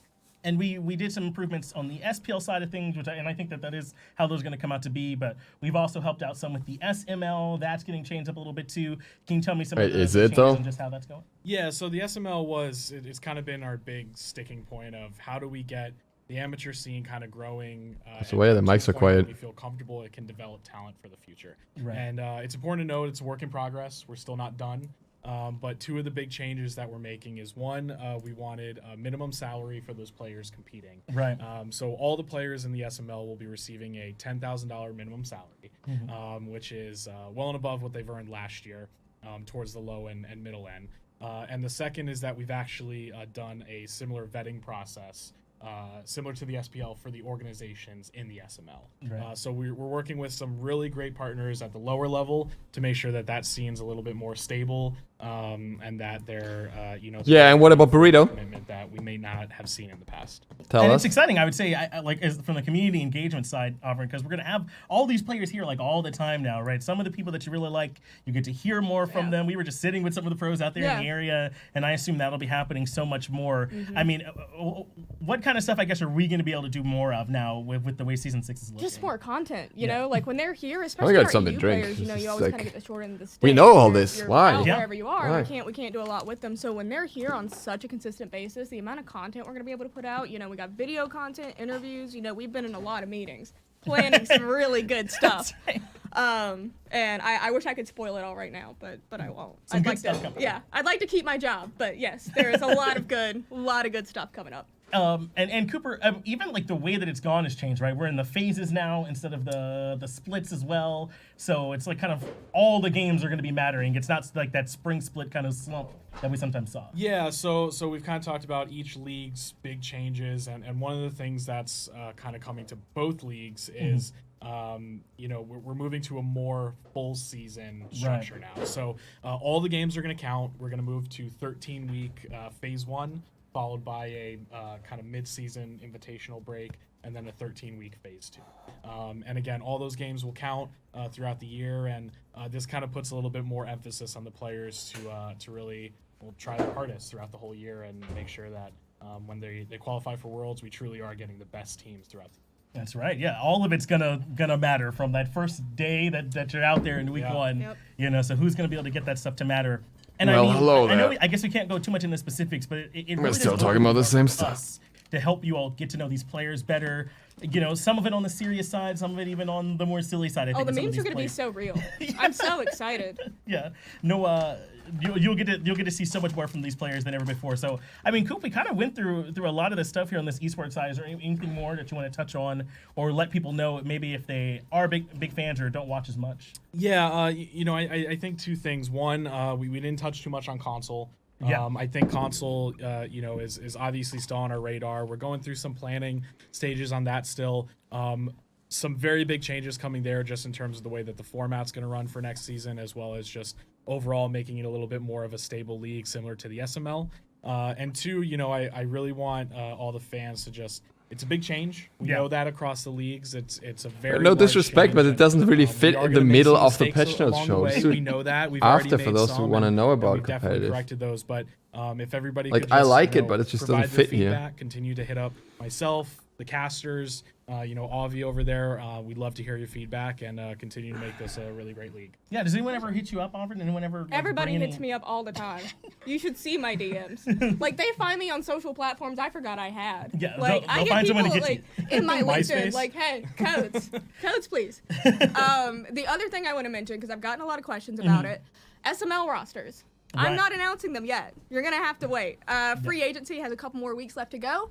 But you can expect a roster announcement for the SML sometime in February. Please somebody leak them before. Just leak them. So Get it over with. spicy. A lot of good players down there in the SML that we'll get a chance to see from in that area. And I know that there were some changes to like the way we did global series. The competitive roster was actually leaked so much earlier for like 90% of it.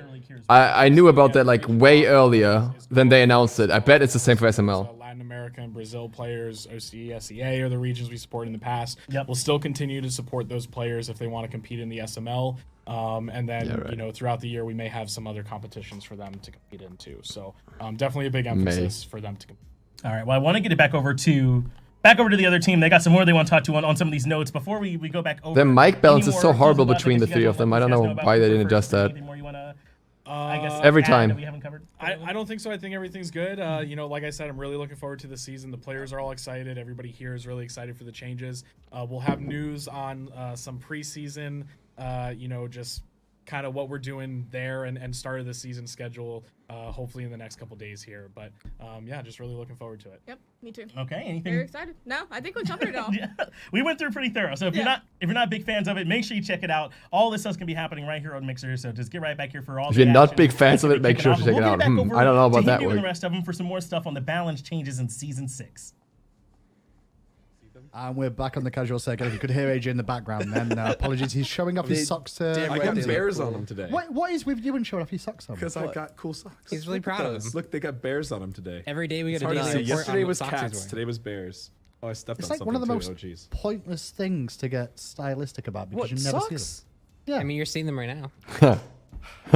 All right, let's get the Let's god balance. move on. Welcome stop back stalling. to Win. the set. We're going to be moving on to God balance next, and there's over 20% of the gods. I said that earlier on involved in this. We're going to start off Wait. with a leaked up Pon game. Warriors Pon Pon, are you take making this. gains. Yes, so we tweeted out the Yeah, spoiler. what a great All spoiler, warriors Pon. have gained, and then that was just great because everyone was trying to figure out what they gained. I like to wait. They just gained. They had They gains. gained weight? Yeah, they were fitness. That was mine. It, a it was plus all ultra really good. Size.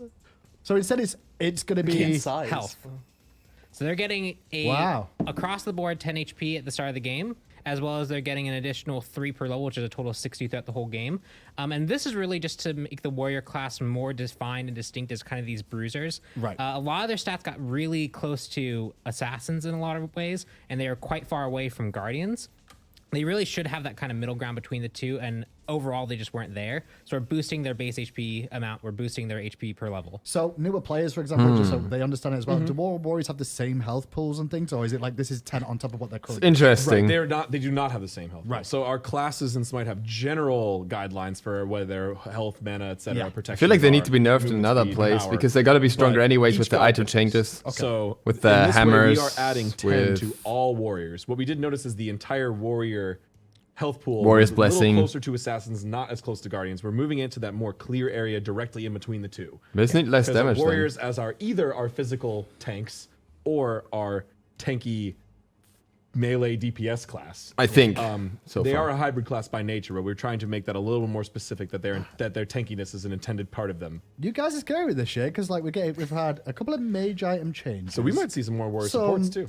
warrior buffs already, Yep, and some changes to the hunter role as well. I'm like, okay, all right. We seem to be We're Don't touching forget about everything. that Gauntlet of Thebes buff. I know. Yeah. We'll see. We'll see. We will see. And We will Mosin see. Carb is going to be the very first god, and hopefully these are in alphabetical order. I don't know if Pom Pom was involved in it. If he was, it probably They're isn't. in alphabetical. They're pretty good. I actually remember distinctly organizing them. Did you? I believe he Just in does. case? Yes. No, he This did. exact I did situation it. happened. I see his Z at the end. Swarm, first of all, for AMC, decreased cooldown of this ability. It was 16 down Across- to 12. It's now going to be 15 One down to across all 11. ranks. So that'll be up more often. And Honey decreased mana cost. It was 75 to 95. It's going to be 60 at all ranks. Ooh. Nice. Yep. And more Wilson normal. Cobb is a Spicy. very risky but high damage Cost. hunter in Smite. Doesn't have a lot of mobility, just some speed, which can be strong, but it's more strong for rotations and things like that, less from just simple escapes. So he cool. is a damage dealer, and we're just trying to give him a little bit more quality of life here in a faster cooldown on his main lane clear ability, and Honey, which is kind of his combo ability. Yeah. Which we've been looking at a lot of that for a few other gods throughout the year. These combo. Wow, the abilities that wings don't do a look lot of really mana, but are choppy like really this. highly Oh, mana this is- costed. Ooh. So that should help Muzenkov be able to unload his abilities. Like, that's more not even Definitely helps a little mixer, bit it's as well. just If an you're gonna FPS reduce the thing. cooldown of Swarm, for example, you're going to spam that more often, which Right. means you're going to run out of mana. But if your Honey costs less, then you're going to be okay still. Yep. Win for AMC. He really fell out of favor this year too, by the way. Although he started strong. He was an all-star in season 4. Yeah. And Season 5, he pretty much straight up disappeared. And we largely reverted the things that The high Yeah, we changes. did. we Yeah. nerfed him. He fell off, and then we brought back pretty much all of that, and he still was underperforming. The meta dictates that he needs more buffs. Maybe Therefore, season 6 we is have his them. year. We'll find out. Anubis, another god that we don't see too much of at the competitive level, but he still can be potent. And Oh. in the right hands now, you can too, because your All CC right. Modify will increase the duration of the stun this year. 1.2 to 2 seconds it was. It's now going to be 1.6 to 2 seconds. So early game, this is going to be a much more impactful. Right. That's So nice. actually, a lot of experienced Anubis players will opt to rank up the Mummify. Yeah, you as don't their need to do that second most anymore. Important skill.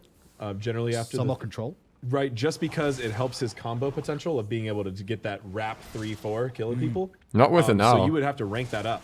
But now you'll be able to actually make better combo plays with just the rank 1 Mummify. You won't be forced into doing that. You can still do it if you want to try some more control-y strats, but I think you also get cooldown reduction per rank. you do, and that's a big bonus to ranking this ability. There's still plenty of reasons to rank this ability early, but I feel like we felt like it was a little too forced. Also, just Anubis has been a little bit struggling to get to break into the higher levels of competition. We wanted to give him a buff that Interesting. synergized well with his kit, but wasn't going to necessarily break him. Well, that's a buff for Anubis. It's a pretty good buff. Well, he's also got Typhon's Fang and things too. so I'm you never very know. excited about You Anubis never Oh, know. yeah. in season 6. Ao Kwang is next on the list. Yes, we're still in the Oh. A's. Ao Kwang, Dragon's King Sword, passive.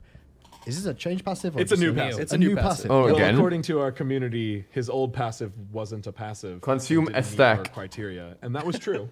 Yep. They called us out, and we admitted it, and we're changing it. Correct. Cool. Dragon's King Sword, then passive every 20 seconds. Ao Kwang gets a stack.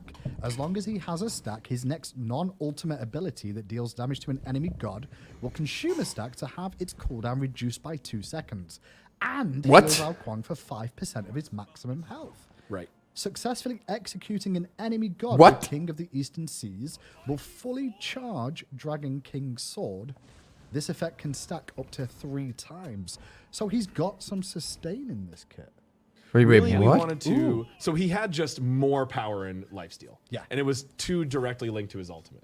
So what we wanted to do was give Ao Kwang a little bit more sustain power and I guess multi-engage power. Right, exactly. Recommit power as well. I mean, is what we're I saw. Recommit. Yeah, that's a good way to Yeah, I don't know since what's we're up with getting that rid of Smite lifesteal today. as well from the old passive. We wanted to at least keep the heal, so keep that components of it because we definitely like that playstyle. And we're going to be using the same UI element as well. He's getting those 3 charges every 20 seconds. We're using the sword as we did previously. So wonder how what that you'll works hopefully for see the now is Ao two. Kwang being able to dive in on a team, unload with a few abilities, reset some With of his the cooldowns cooldown while he's in that stealth reduction. phase. Look for another But the venue to double- attack again. Or if he gets an next 3. he'll reset all of them, and he can actually go right back in and start Ow. unloading another chain of abilities. It's going to be interesting. Ao Kwang has always been one of those gods that can feast or famine, I feel like. CDR double And, 3. Maybe he'll feast a little bit more now. Time it right with The next Chronos change on the Pendant. list, however, for all you support players out Literally there. double shoot it. Yes. This is great. I'm Yeah. so excited for this one. It's actually I'm excited too, sad as you can see on the screen. in terms of attack Chug. speed, Ao Kwang Chug styles. is now available at level 1 and has a rank 0. So you're going to get Nice. this right at the start of Nice. the game for free. The rank 0 does not provide any of the protections that Chug I won't gives chug you, for that, but I'll but drink it for does that. cost 35 mana still. Chug now provides 40% Drunkometer at all ranks. This is a monstrous buff for my body. It is. Well, it's mainly just a quality of life thing. You didn't even really you can feel spam like it in you were base. playing Bacchus in Conquest in the early game because you couldn't do the Bacchus thing. So Because you rely on the Chug to get this slow on your second ability, the belly flop, Right. which a lot of people still don't know has a slow effect on it, and the belch, which obviously it never stunned unless you got and a point into it. actual just power and percent damage Yep. mitigations from his passive. This is Yeah. going to make Bacchus's early game much stronger. Thanks. And so it's still going to cost mana, and you're not going to get that short-term protection buff that he gets for ranking up Chug, but it's going to give him a whole lot more options in the early game, make him a lot more high-pressure guardian. And, we just looked at Ao Kwang, one of our unique magical assassins. Maybe Bacchus could also be A magical another assassin. magical assassin we see in Season 6. Technically, he now has a Whoa. wave clear ability and a stun at level 1.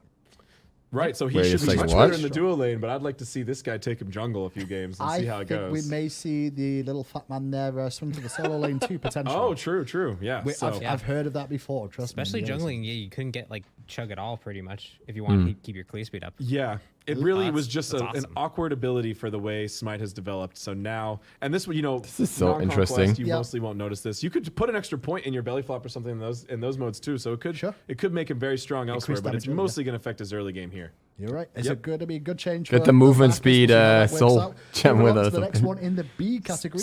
Zoom around the jungle with on the Bacchus. list, Razor Whip. Increases Yay, more the buffs. Scaling from 20% to 25%. Declaw, however, decreased mana cost from 70 to 90. Will now be 60 at all ranks. I guess that's very similar in line to what we did earlier on with AMC.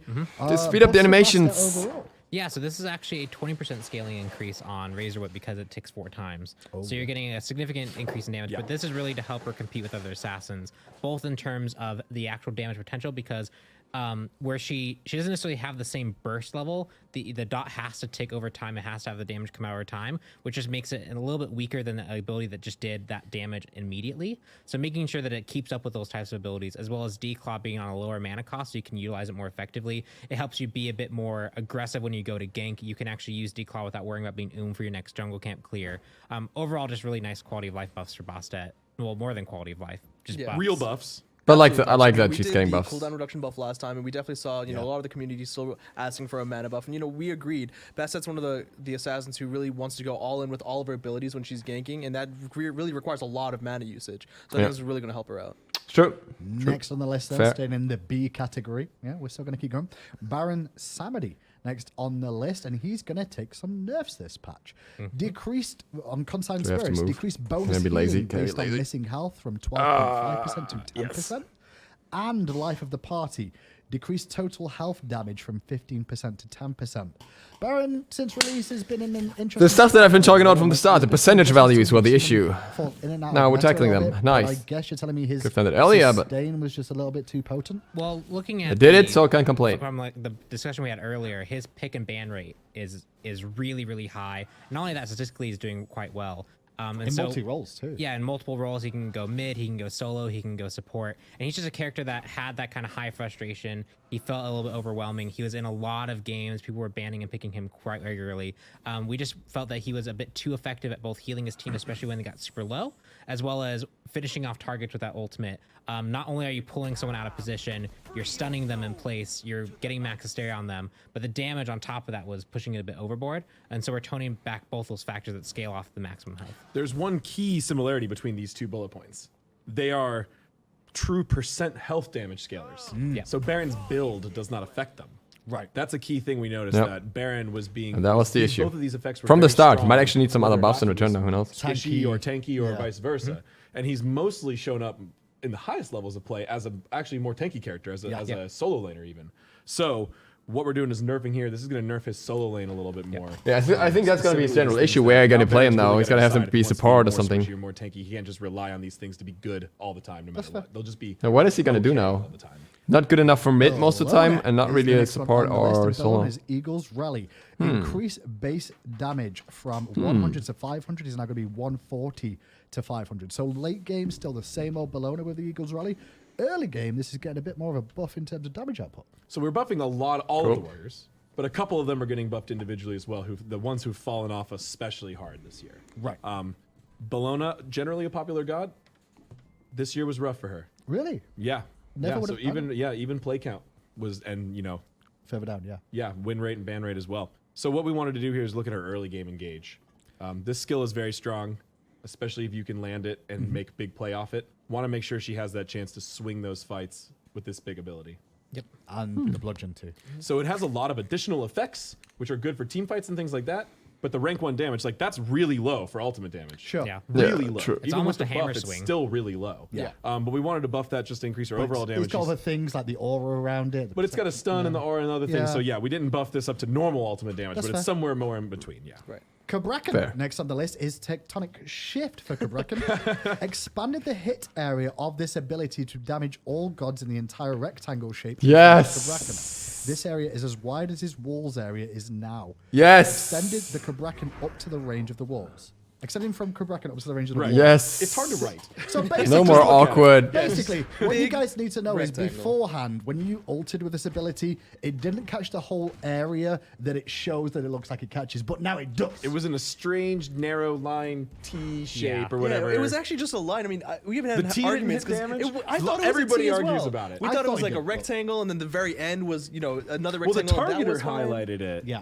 But So now you can see now it's here, the whole it's thing. just the whole rectangle. So it shows much And that with a clearer Rangdas when buff. You're going to hit somebody and deal One shot Cabrakan's gonna. And you can see that it's it so lines easy up now. nicely with the width and the range of the Yep. walls. We've Plus updated everyone it. in between. We've updated the effects on all skins for the crack as well to make sure it shows the You right can area. see those on the ground, even on the side Feels of him. good. Beautiful. Actually, That's a really I nice think buff. there's actually a bug because when I was looking in live for this, I didn't actually see any cracks from like his very earliest video. So I think the effects actually never showed for Cabrakan's ulti in the network mode. So now it's in and now it's working perfectly. Yeah. Okay. Nice. Okay. Fix some bugs, James. So it's technically a buff and a quality of life at the same time, right? It's a pretty big buff. Yeah. He got to blink in on people, be very close range. He's got to hit his damage all in a row to make sure he kills people because he plays a little bit assassiny as well. Yep. He's a really aggressive guardian. Fat So Loki. this Fat Loki. being able to hit people on the sides of him is going to definitely help him. That's Cabrakan. Next on the list is going to be Kamazops. Vampire Bats increased the buff duration from 210 seconds to 300 seconds and now persists through death. So he's going to have his passive more often. Nice. Right? Right. So he's a very lifesteal, Cool. jungle-focused assassin. So he has this stacking buff he can get from his ability too, that gives him bonus healing and bonus lifesteal. Yep. And it's really punishing right now. If you die with him at all, you lose all the stacks. And Yeah. it's really hard to stack it in other game modes because there's less jungle camps and things like that. So that's why we're increasing the duration and making sure that it stays on death. This is like a core part of his kit, and it seems overly punishing for no reason to just wipe that out. If you are a vigilant Camazons player and moving around and making sure you're keeping it stacked, that's reward enough. We don't need to double punish you for a death. Very, very true. Yeah. Kurnanos is next on the list, and Kurnanos, we'll move along to him. The Wild Hunt decreased cooldown from 100 seconds to 90 seconds. And Bramble Blast as well increased base damage of Bramble Blast from 40 to 200 is now going to be Oh. 60 to 200. So an early game. Oh, okay, buff for okay, Bramble okay, Blast that's for Kurnanos, actually and reasonable. Of course, cooldown reduction on the Wild mean, Hunt. 2 buffs for Kurnanos. compared to He's before. not been in meta as of much lately. He's just pushes in that direction. Surprisingly low popularity Yeah, right now. it's- Even after a buff we did a little while ago where he got this polymorph slow Yeah. because Yeah. of Hera. Yep.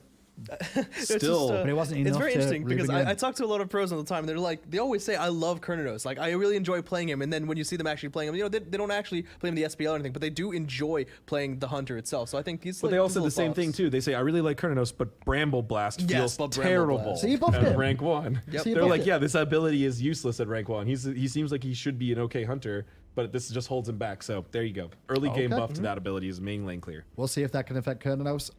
Moving on from C, we're going to jump straight to F here for Fafnir. Draconic Corruption, increased Dragon Breath from Oh, I have to move so much. 40 I'm gonna do plus this 10% differently. of your I'm lazy scaling now. Will now be 20 to 60 Going up plus here. 10% of your magical scaling. So late game, more I am the fire patch notes. breath from Fafnir. This Yeah. is an interesting one. The fire itself was really threatening when he's level 5, but at level 20, he's like breathing on you, hitting like 10 damage, and it's like, oh, okay. Yeah, but that's like an evolution of you getting stronger and tankier, and dragons don't hurt you as much. I mean, Fafnir's a really cool guardian. He's got a super unique ultimate where he transforms from a dwarf into a giant dragon and powers up all his abilities and changes his base attack. It's awesome. But he's fallen out of popularity quite a bit. And we've seen him used in the pro scene a lot. Yeah. And that's where we had to think about carefully while we were buffing this character, because he has really good evasion. He can leap. He can make himself untargetable and then leap again even further. So he's very good at escaping and chasing people down. Can't buff that. He's also really good at lockdown. He can stun you, transform, stun you again, stun you a third time. He can lock you down. So we have to be really careful with that too. And we all know what happens when coerce, when his ability, he buffs people for their attack speed and power. We can't buff that either. Nope. So damage is where we looked on him.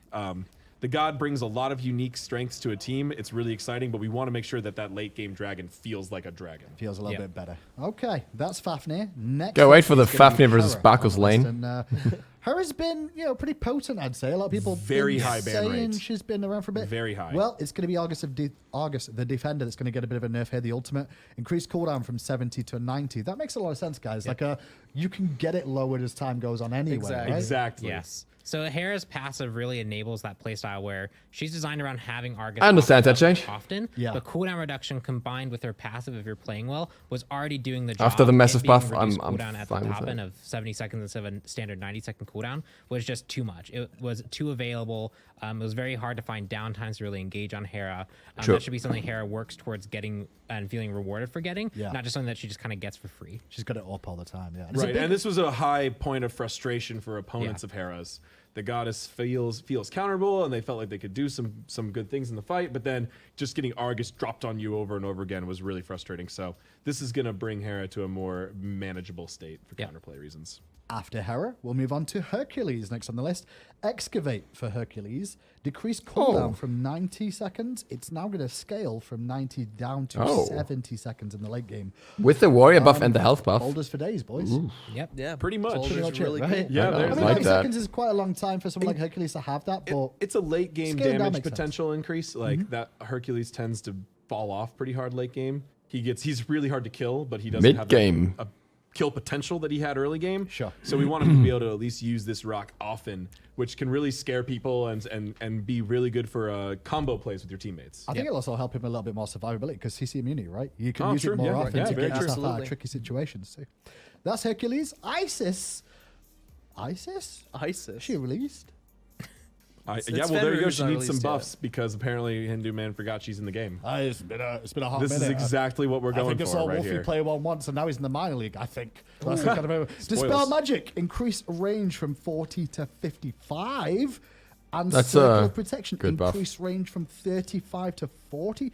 Unnecessary remark. Dispel Magic at that range, boys. That's a pretty large range. Well, the thing That's is, a long way away. Isis is, I mean, her wing gust is pretty mobile, but she doesn't have a lot of like quick range damage. Like her spirit ball goes far, but it's very slow, and her wing gust is very easy to see and to dodge accordingly.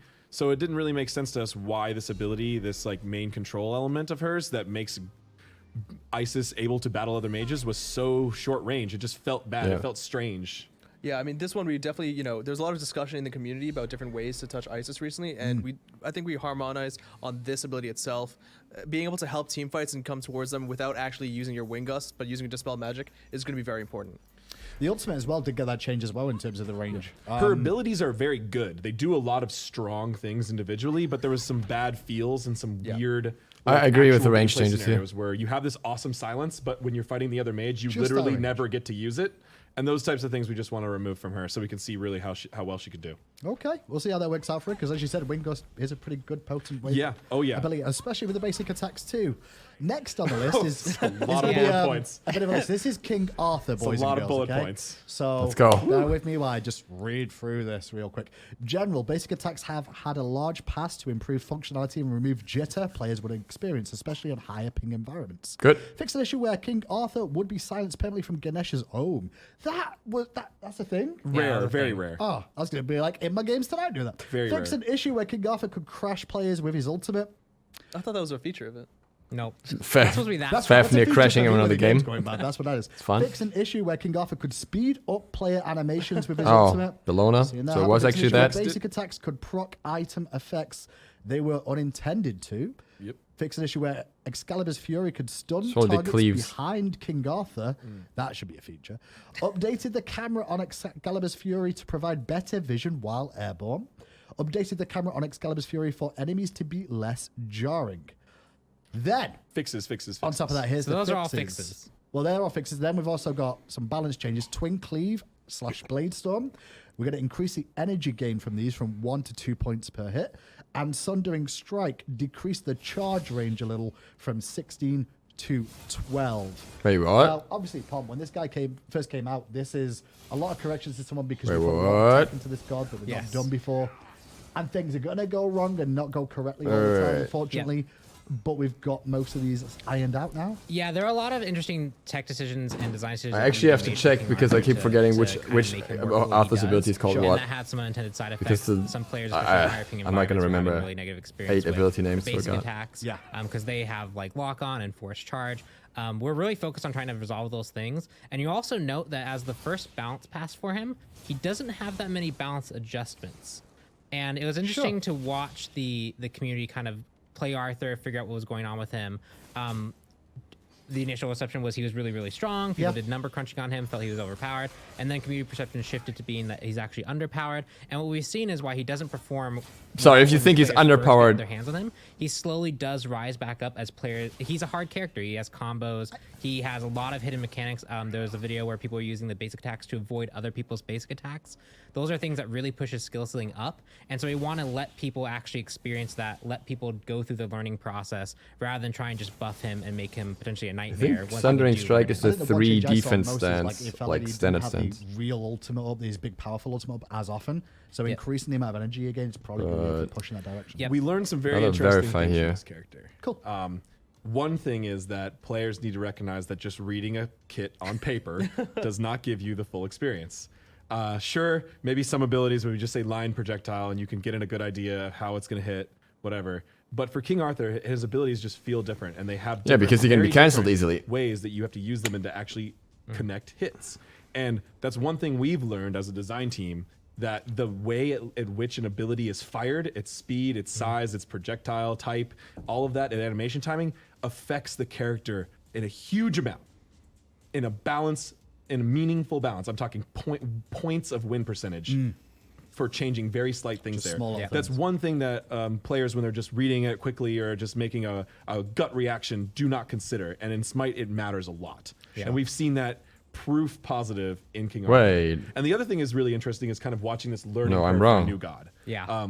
We've never really seen one as extreme as King Arthur. Just sharding the gods I appreciate Oh, is it performance shit per old? day, he has increased a huge amount. Oh, that's a buff. Yes. Generally, that doesn't change that much on a god's entire first 2 weeks. I mean, it always increases. That is a little bit, buff. and we see this for every god. It makes it easier to Master hit that Zero stupid thing is because the it's so worst one, annoying. right? And then it slowly grinds. rises up through 2 or 3, and then it levels up and oscillates a little bit. That's actually very good for him because it felt so I awkward guess it also before. made it more complex with the couple of issues he was having too. So those being Right. cleaned up, we may get a more. But true he's just a representation. fundamentally different character. Sure. And that means that his ability numbers can be different from other gods, and it's okay. Speaking- And his controls will be different from other gods, and that's okay. Speaking of unconventional gods, Loki Oh, Yep. it's time. is on the patch notes We're this week. buffing him. Base stats. Don't confuse them. Clumsy. He's nerfed. Decrease damage progression from 1.5.5.5, 1.5 damage. Hydra's to nerf. 0.75, 0.5, 0.5, Hard. 0.5, 1.5 So those are basics. damage. They're the basic attacks, you know. Here's the big one. And say I mean, goodbye the to basic Mega. attack is the big We'll one. never see him ever again. Oh, I think the mitigations is the big one. I disagree, but go ahead and read it. Okay, Vanish. Removed the damage mitigation from this ability. Yes! You will not survive longer with dots on you because you can turn invisible and Beautiful. not get pulled out of stealth anyway. Die, you scumbag, We can see a die! grudge And here. you'll see this when you get the write-up for the notes, but Loki is a fantastically different character in Smite. Maybe that infuriates you, maybe you love him. He's designed to be But that. he's very different. And a character like That that, is a good thrives change. when they're just outside the meta, right? We want him to be Because just stealth on and the bottom mitigation point of balance where he is not still mix. completely bad, but he's good when you really learn and really commit to his playstyle. But last This year- year, Let's see what else we they saw changed. his stats skyrocket to scary levels. That's why these nerfs are pretty heavy-handed. His win percentage, play rate, Wait, and no ranked buffs? and ban rate are No all the changes? highest we've ever seen in the history of Smite. And it's not even close. I mean, there was one college Really kid- high. There was a college kid that we've never seen him play well before in his life, and he won a world championship because of it. Yes. So like, it just shows. So you know? Oh, come that on. 25% the world. scaling nerf on every first hit of Loki, That's that is huge. a huge nerf. That is effectively on the Loki combo where you alt basic, poison basic, vanish basic. Yeah. That's a 75% nerf. I do appreciate the nerfs. I do have a feeling though that there's still, when new players come in, they're still going to experience the same old Loki issues. A little bit. but Well, we this, can't we're, help we're that, right? refusing. The Hydra's we're- nerf is so relevant, Players then. need to learn how to protect themselves against bursts. Like That's true. you need to learn how to hit your CC immunity. You leap away. Yeah. You hit your beads and Aegis. That's okay. But at least buy beads this and was Aegis making first. this was to a level which was very difficult to ever counter, even when your reaction time was very high. Oh, yeah, for sure. And it was just frustrating. A lot of times the community would look at his kit and look at and say, "This is obvious bloat to me. This character doesn't need this mitigation. It's already hard to hit him while stealthed. Yeah. Loki's not taking that much damage while stealthed, realistically in most games, right? Well, he has movement speed. He has decoys to block things. He has his ult if he needs to really get out of a Right. He situation. can't be revealed. So Yeah, use why those do They we just need overhauled this him entirely. damage, not the damage reduction. We want players to feel rewarded when they do hit Loki during stealth because it's hard to do and I it's agree. cool when you predict him and hit him and stuff like that. So now that mitigation is gone, so better feels all around for counterplay. Next up, more targets towards more solo lane gods, because that's where you can. I was hoping for adjustments, not just a nerfs, warrior but, with eh. some more love. Sickle Strike increased Rip. base damage from 60 to 260 will now be 70 to 270. So 10 at all levels, I guess that. And Spirit Flail increased damage, base damage from 75 to 290 will now be 80 to 295. So 5 on that. 15 base in 7 total, okay. as well. Well. Combination, just more damage output. Yeah, so he is a character that really wants to get on a target, use Spirit Flail and the one to really just kind of rack up damage. He's just over gonna rock time. with the Warrior's And then Blessing, We've that's seen the what thing. like small damage increases to Warriors can do. This is also in addition to Warrior's Blessing being potentially better. This is also in addition to him getting additional health. Oh, and overall. Runeforged. And that bonus damage is going to really help him Brawl where he was struggling. Key thing for me is Osiris is relatively low cooldown. You have to hit ability after ability after ability, really rack it up. So these small damage increases can have a big impact. Yeah. And you should be rewarded for that. It, like I just mentioned about King Arthur, it's hard. Maybe you're an R Smite frequenter and you're great at this game, but it's hard to hit every ability every time There's over a and few over again. masters out there. It's hard to hit them, and Yeah. things like this, you should be Shots. rewarded for these good plays and hitting a lot of things in rapid succession. Pele is the next guy on the list after Osiris, and Pele, Nerfs. Everlasting Flame, decreased the duration from 4 to 6 seconds. 4 to 6. What? Decreased duration from 6 to 4. From 6 to 4 I mean, my sheet says 4 to 6, but 6 to 4. No, yeah, that says that. definitely That's a wrong. This is the life I live, right? Because I get it wrong, and I'm That's like, oh, I'm probably sorry. my bad. It's 6 to 4 alphabetical, seconds. though. I probably typed that wrong. You can blame numerically blame correct. Ajax on that one. Decreased duration from 6 to 4, and decreased power from 2 per level 1. Because it used to give 5 plus 2 per level, now it gives 5 plus 1 Decreased per power level. from 2 per That's a level to lot 1. of free power we're taking away from you. Yeah. Hello? This This is not how you proc has it. had a lot of success, and we want to look at these very specific situations. Wait, why is it where, proccing? What? I'm confused. Players were able to completely turn around Okay. fights Oh, with this yeah, ability, SSP. and that's We saw kind it of at what it's Worlds, intended for. right? But it's too extreme. Ice Ice Baby did it well. Yeah, didn't we saw her at Worlds, but finally, we only saw her, I think, 2 or 3 times. Yeah, she had not very she had much, a pretty, actually. She had a pretty average win rate, even right now in live. She's a little bit strong, but she's also not overwhelmingly strong at all. It's the perception of, she's a very pub stompy assassin. Yes. So when she wins early and she wins hard. Or she goes to the Thanatos-esque, lake. right? She's very Thanatos-esque. That's Yeah. who I compare her to the most. Highest banned god right now, I believe. Interesting. Therefore, nerfs a must. I would not have guessed that. I would have Yeah. thought it was elsewhere. That. No. The more you know. That's Pele. Poseidon. is Fair next enough, on the though. list. Another Absolutely. change The from lifesteal is Poseidon. Base overwhelming. Stats increased physical protection per level from 2.2 to 2.6. He's just a little bit tankier as our little. Yeah, He was Boss. he was Looking, just way off the stat absolutely, distribution. right? Like, He was he very was just far- like much he was lower. like He was lower than everybody for no apparent reason. by a good margin. by a lot Was that probably from the old days of when you used Legacy to have so much change, mobility with most Trident? likely. I potentially. guess. Most And likely. honestly, this is probably a good spot to give a shout out to the pro Discord as well, because a lot of these changes, we've had discussed with them. I know this is one of them that was on there that we definitely agreed with. A lot of items, a lot of gods discussion we have on the pro Discord, and definitely want to give them a shout out. Pros too. do a good job of helping us find these very small, detailed interactions and things, and they're not necessarily like specifically targeted towards pro gameplay. Yeah. This change is not necessarily. Maybe it will. I mean, maybe it will make Poseidon slightly better against a jungler at Sure. the highest level, but Oh, it's it going to will. affect. This is going to help players of all skill Of all levels, skill of all levels. game modes. This brings Poseidon to a more reasonable mage within the range of mage stats. Another mage on the list here. Toth. Oh, is here gonna we be go. The next one. Oh. Why are we saying oh so much? I've got to sit up straight for this one. It's like Because ooh. we're This gonna was a lot end of with the gods discussion. with a couple big ones, so let's get into them. Don't be scared of me here. All right, hieroglyphic Sun. Increased damage from 40 to 120 is now going to be 45 to 125. So it's a 5 increase on hieroglyphic per Assault. shot. Yep. Per Not a shot. fan. Evade and punish. Oh, evade and punish no longer stuns, but pierces through enemies and roots the first god hit, and slows every other enemy hit. Oh, so the stun And was so needed. lasts 1.5 second at all We're doing it ranks, after Thor's already not and played anymore, but hey. 80% at all ranks as well. Final Judgment, the last thing to note of here as well, increased scaling of the ultimate from 100% to 120%. Boys, toss me through the mix a little bit because he had a stun, he didn't have a stun. No, to be fair, he didn't have a stun. I think he got he's- a stun, that's then he more had of a buff than stun, as a then nerf there was with the the root, damage then and there was the scaling. penetration was slow. Why? Better What's going clear, better damage on the. Well, Thoth is a difficult character to balance. We'll just say that. He's a difficult Artillery character mage, to right? play. Artillery mage. We often saw him with extremely low win rates, like really low, and very, very high pick and ban rates.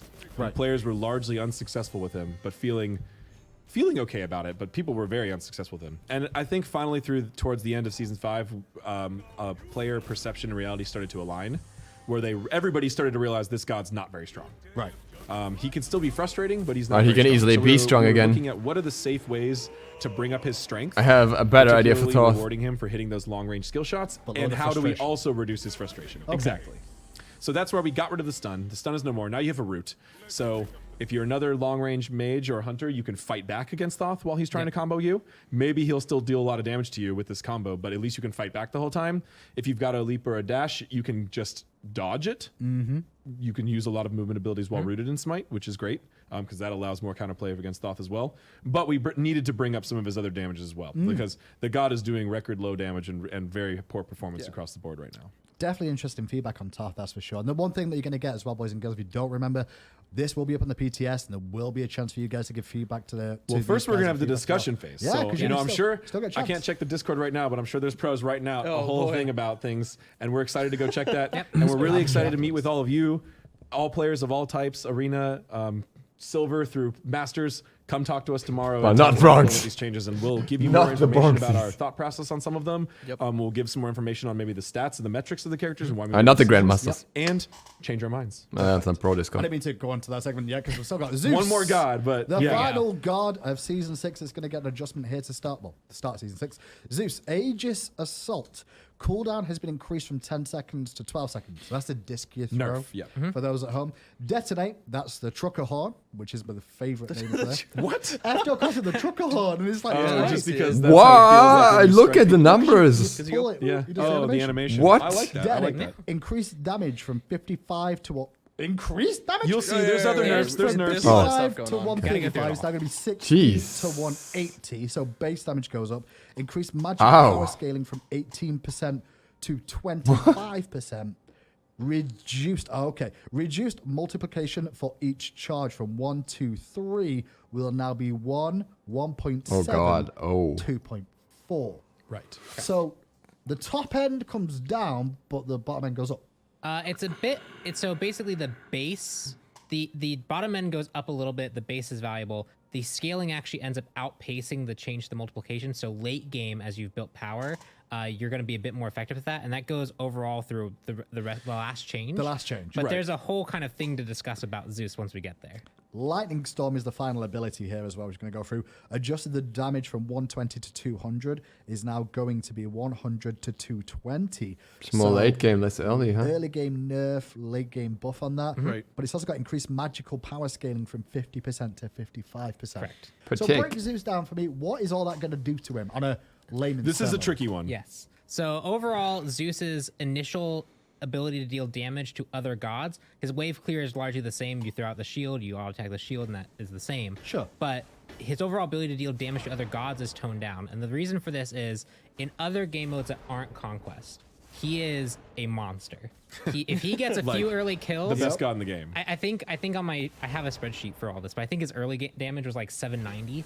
Like if you just conservatively, you got like a chain lightning and you got like 2 things of your ult, you did a lot of damage to the target. Oh, sure. And you threw your shield on them, and that caused him to snowball games. He was very frustrating. It was hard to deal with him too, because even if you dodge the shield, you go onto him, he'd pop his ult on top of you. His base damages were so was high chain that lightning. tanky and be effective. So these are changes targeted towards helping him in other game modes feel like there's more counterplay option. To offset that, we have given him increased scaling, Right. which should mean that if you are going the more kind of damage build, if you have your team to protect you, like you have your Geb in Conquest, or you have your Kepri that can revive you, you can be a bit more greedy with your build and be rewarded for it. So hopefully this will give him a bit more identity as a late game mage in Conquest, Gotcha. but also helping him out in these other modes where he was So we're causing adjusting him in frustration. the early stages, but his late game could be even more potent. He'll than need to it was. build more power Yes. to do the same damage. Okay. Just to put it simply, he'll need to build more power, and therefore he'll be squishier. That's fair. Because current Zeus is actually strange in that he has very high base damages and Yes. low scalings across his whole kit. So we shifted that a little bit. We also, a key change here is the Aegis Assault.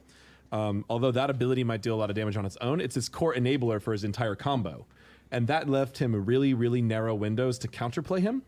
So by increasing that by 2 seconds, he won't feel like he always has the shield up, so he's always guaranteed a bunch of free hits on you, which was a frustration factor in playing was. against him. So Sure. although there's a lot of complicated buff and nerf shifts here, which you've seen on a couple gods today, unfortunately balance can't always be Yeah. very simple, like let's just increase one thing, one We tried to make number. this simple, and it wasn't This gonna is happen. tackling a complicated problem where the god is bad on Conquest, good in other modes. It'll be interesting. Frustrating to play against, but still can feel weak in some cases. So when you have these complicated scenarios, we have to make a couple shifts to look at a couple different problems. Well, that is it. Not for the patch. We still have That one more was whole just section. For the god section. Oh god, what time is it? This is what I've got left. You see this bit? What This time is it? all these pages Instead of left, right? starting like We'll half be of back that to yesterday, this you know? in a second, That would've but been for easy. Now, John Finch is standing by with a couple of pro players to maybe talk a little bit more about what they've seen. Wait, what? Why are we doing pro? All right, let's get a little bit Well, more of an esports it's look Veneno, at what's so I'm going on with not some of these complaining. balance changes. Finch here, I have 2 of our pros here with us to talk some about just what you can expect from Season 6 esports, some of the changes as well, I imagine. There was some pretty cool stuff that we just got to see, and just a little bit about what you're expecting from the season. So again, I got Veneno here with me, Kiki, so cheeky, and he is indeed cheeky. I've been hanging out with him. It's a good name for him. I guess just tell us, and I'll ask you both, just what team you're on, how long you guys been playing, just a little bit about yourselves. We'll start with you, Kiki. Okay. I'm on LG Yeah. currently, and I've been playing since SPL. Yeah, come a started. little further forward. They want to hear you, Kiki. Yeah. Okay. Should I repeat? Yeah. I'm on LG, and I've been playing since SPL started. Yeah. What was the other question? Your support for LG, this team, Ryan, you've been here since SPL started. That's about it. Yeah. You've been around for forever, it feels like. Yeah. Pretty much. It's Same awkward. for you, Ben. Yeah, I'm currently on SSG and previously was last year, and I started getting into competitive in Season 3 for Team Allegiance, for a Hunter. That's right, mid laning now, though. Yeah, mid laning now. And just complaining about mid all the time. Physical OP, man. Well, hunters are good. You're not wrong. Well, I guess we just saw all these different changes. What stuff kind of stuck out to you all? And I guess you can tell a little bit if you think it'll impact how it is for season 6. Anything stick out for you, Kiki, from some of those changes to like gods and items and that sort of stuff? Bacchus. Yeah, he's got the chug at level 0, right? You don't even have to put a point in it now. How much does that help Bacchus in the support role? Well, that helps him get 20 magic power with his chug as well, so he's just gonna be destroying everyone. If he gets it all the way up, right? If he gets the meter all the way up, yeah. So I'm excited for some of Bacchus' stuff. What about you, Vin? What kind of stuck out to you? Probably the Thoth change. The Thoth change kind of insane. It's how it was previously when he first released. It was a slow, and then it's currently back to that, but now it roots, and it's not gonna be insane because I can already imagine it around Gold Fury or Fire, where you can like 2 right through the wall, and like where on Chaos side when you're coming through from the blue buff and the back camps, coming right there. I can see a Thoth right now just shooting right through it. Oof, it's going to be a rough one. And then my understanding is it hits beyond that as well, right? Yeah. So it might be more damage now for that. You can hit 5 people with it. It's going to be interesting. And then the ult, finally can one-shot again possibly. I don't know. Got that increased scaling. That's not a good thing. 1% more. You've seen a bunch of Ban Thoth then. That's what you're telling me, right? Ban Thoth against you. Bob. Auto man against you. Well, we heard Vince that he's going to play some more Thoth. You're going to play Bacchus? And We're gonna see it? Kabrakan. And Kabrakan. That's right. Kabrakan got the tectonic shift change, so now it's wider, and you're just doing damage in a bigger area now, too. Yeah. So You're going to full chug and jump on me and I'm going to die. Oh, one Like shot, it's one die. sundered, dude. Are you Double gonna- sundered and jumped on. Like, you're going to go to the dual lane at all? He was going to go right and bother Van in mid lane, I guess. I'm sticking to middle. you get double sundered and die. You're gonna go mess them up then. Okay, Yeah. so season 6 is also getting some changes just to the way the whole Bacchus Pro League is Thoth gonna combo. be happening. Ugh. You guys are gonna be here at the LAN for all the games now. Even the phases are different from the spring split. How much do you think it's gonna make a difference, I guess, for you guys and having those changes in the way the whole SPL is going? Or Vin? Oh, I mean, okay, I think it's going to affect a lot of the teams, to be honest. Some teams might be better on LAN. Some players that maybe like choked on LAN or had nerves are going to get much better because as time like progresses and you're more used to like a LAN environment and stuff like that. Obviously, not playing in front of fans, but you'll probably get like more used to it. And like people like the anxiety and have trouble, you know, with a LAN environment are probably going to get better. And you know, being with your team, you're more used to it. So like trust goes up. Synergy goes up. And then just being able to talk to everybody and everybody in the league kind of really good for the league because then everybody becomes like closer and stuff like that. And then having EU and NA mix, then strats are going to be because usually there's an NA meta and EU meta. Right, that And can then be big. once the LAN comes together, then it's like whose meta is better, right? And then now it's going to be Whose meta is mixed. better. So I'm curious to see how it goes. I think maybe some of the NA EU mixed teams are going to be pretty good, but That's right. Are there any maybe rosters or anything that you're looking forward to? I guess as dark horses or anything like that, or maybe any changes that surprised you with like where people ended up on their teams or anything like that? I was pretty surprised with a lot of the teams, just the way that they shifted. But I think everyone picked pretty well. SK. Yeah. I'll say SK. That they kind of like stuck together. I guess the new SK that was Trifecta, or that they all stuck together. Their team could be good, I think. What about you, Vin? Anyone that you're looking forward to or keep your eye on? I got LG, dude. LG's going all the way. LG. All right, let's go. LG's winning Worlds, dude. They certainly I could. like Well, that. technically getting second because you have to get through us first. Right, you guys will be We'll first, see. obviously. Yeah. Sorry, I'm Chief. Bacchus. Yeah. Well, I'm looking forward to watching a bunch more from you guys. Thanks so much for coming in. Yep. There's going to be some changes to the Conquest map. One of those changes is the Gold Fury. That's Dude, exciting. it's So kinda we crazy. got a cool video for that coming up. We'll go ahead and give you guys a look at what you can expect from those changes. Let's go. The 3 Gold Furies. Whoa, dude, what's all that? It's all the gold I got from killing the Gold Fury. I want some.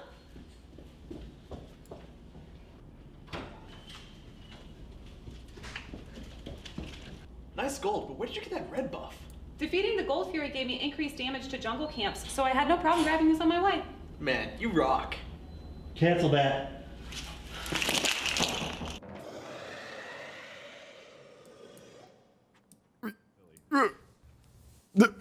Yeah. Did they hear me? 6 seasons, Man, you rock. and we're still doing content like that, boys and girls. That's like the Welcome good old back. days. All right, To the Final final phase. part of today's show, which is going to We be can do all it. to do let's do it. with Conquest updates to the map. Please don't read this whole next part for me. Yes. Please don't read it. It's, Speed read it if you want. Please don't read it I would like like that. to see you try, but don't.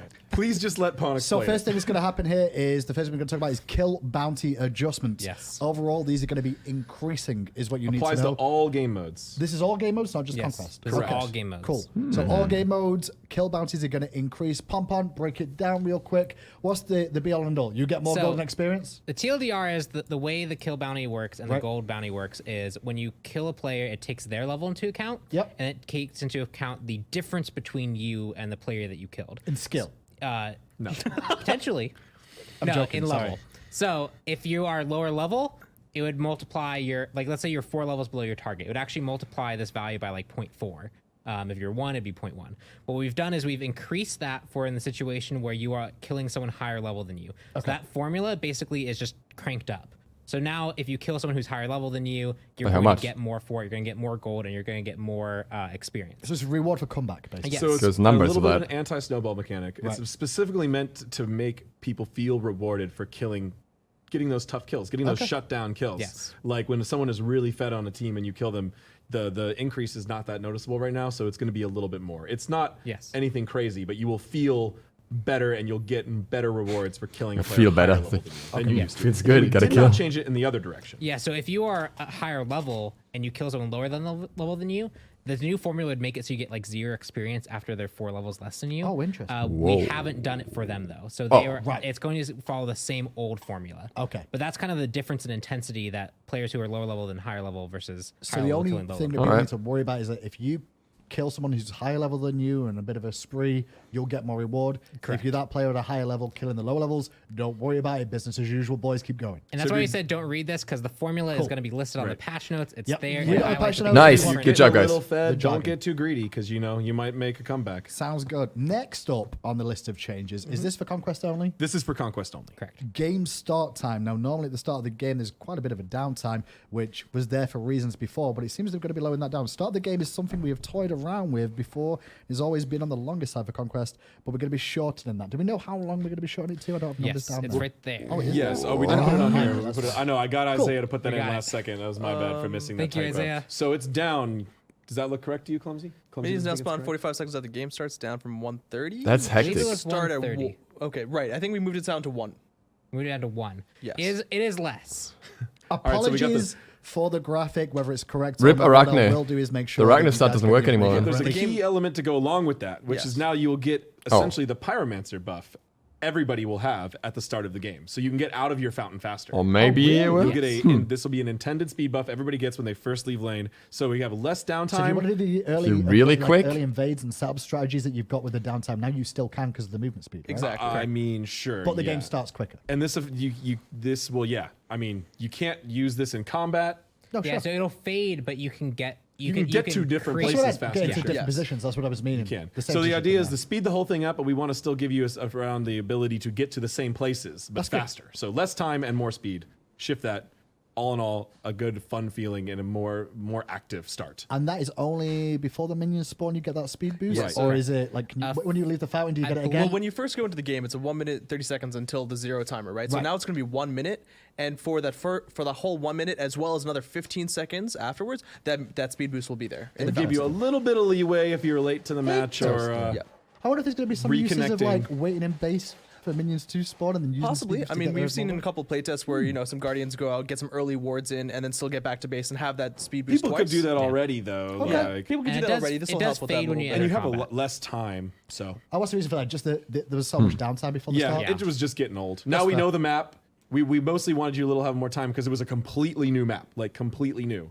Okay. So we wanted to give That's people time to alright. learn. Now people have mostly learned that. We don't need Just that. gotta see if time. Arachne still works, But but we it wanna should make it fun. We're technically. going to move on now to one of the bigger changes this patch. Fast. We talked about the solo lane a little bit and some of the changes there. We're going to start it off then. We've talked about that. New objective, Totem of Ku. Did I say that right? Yes, That that's is right. correct. Now, the Totem of Ku is going to be located behind the Fire Giant by the solo lane's middle entrance. This objective is a neutral structure, not a boss monster.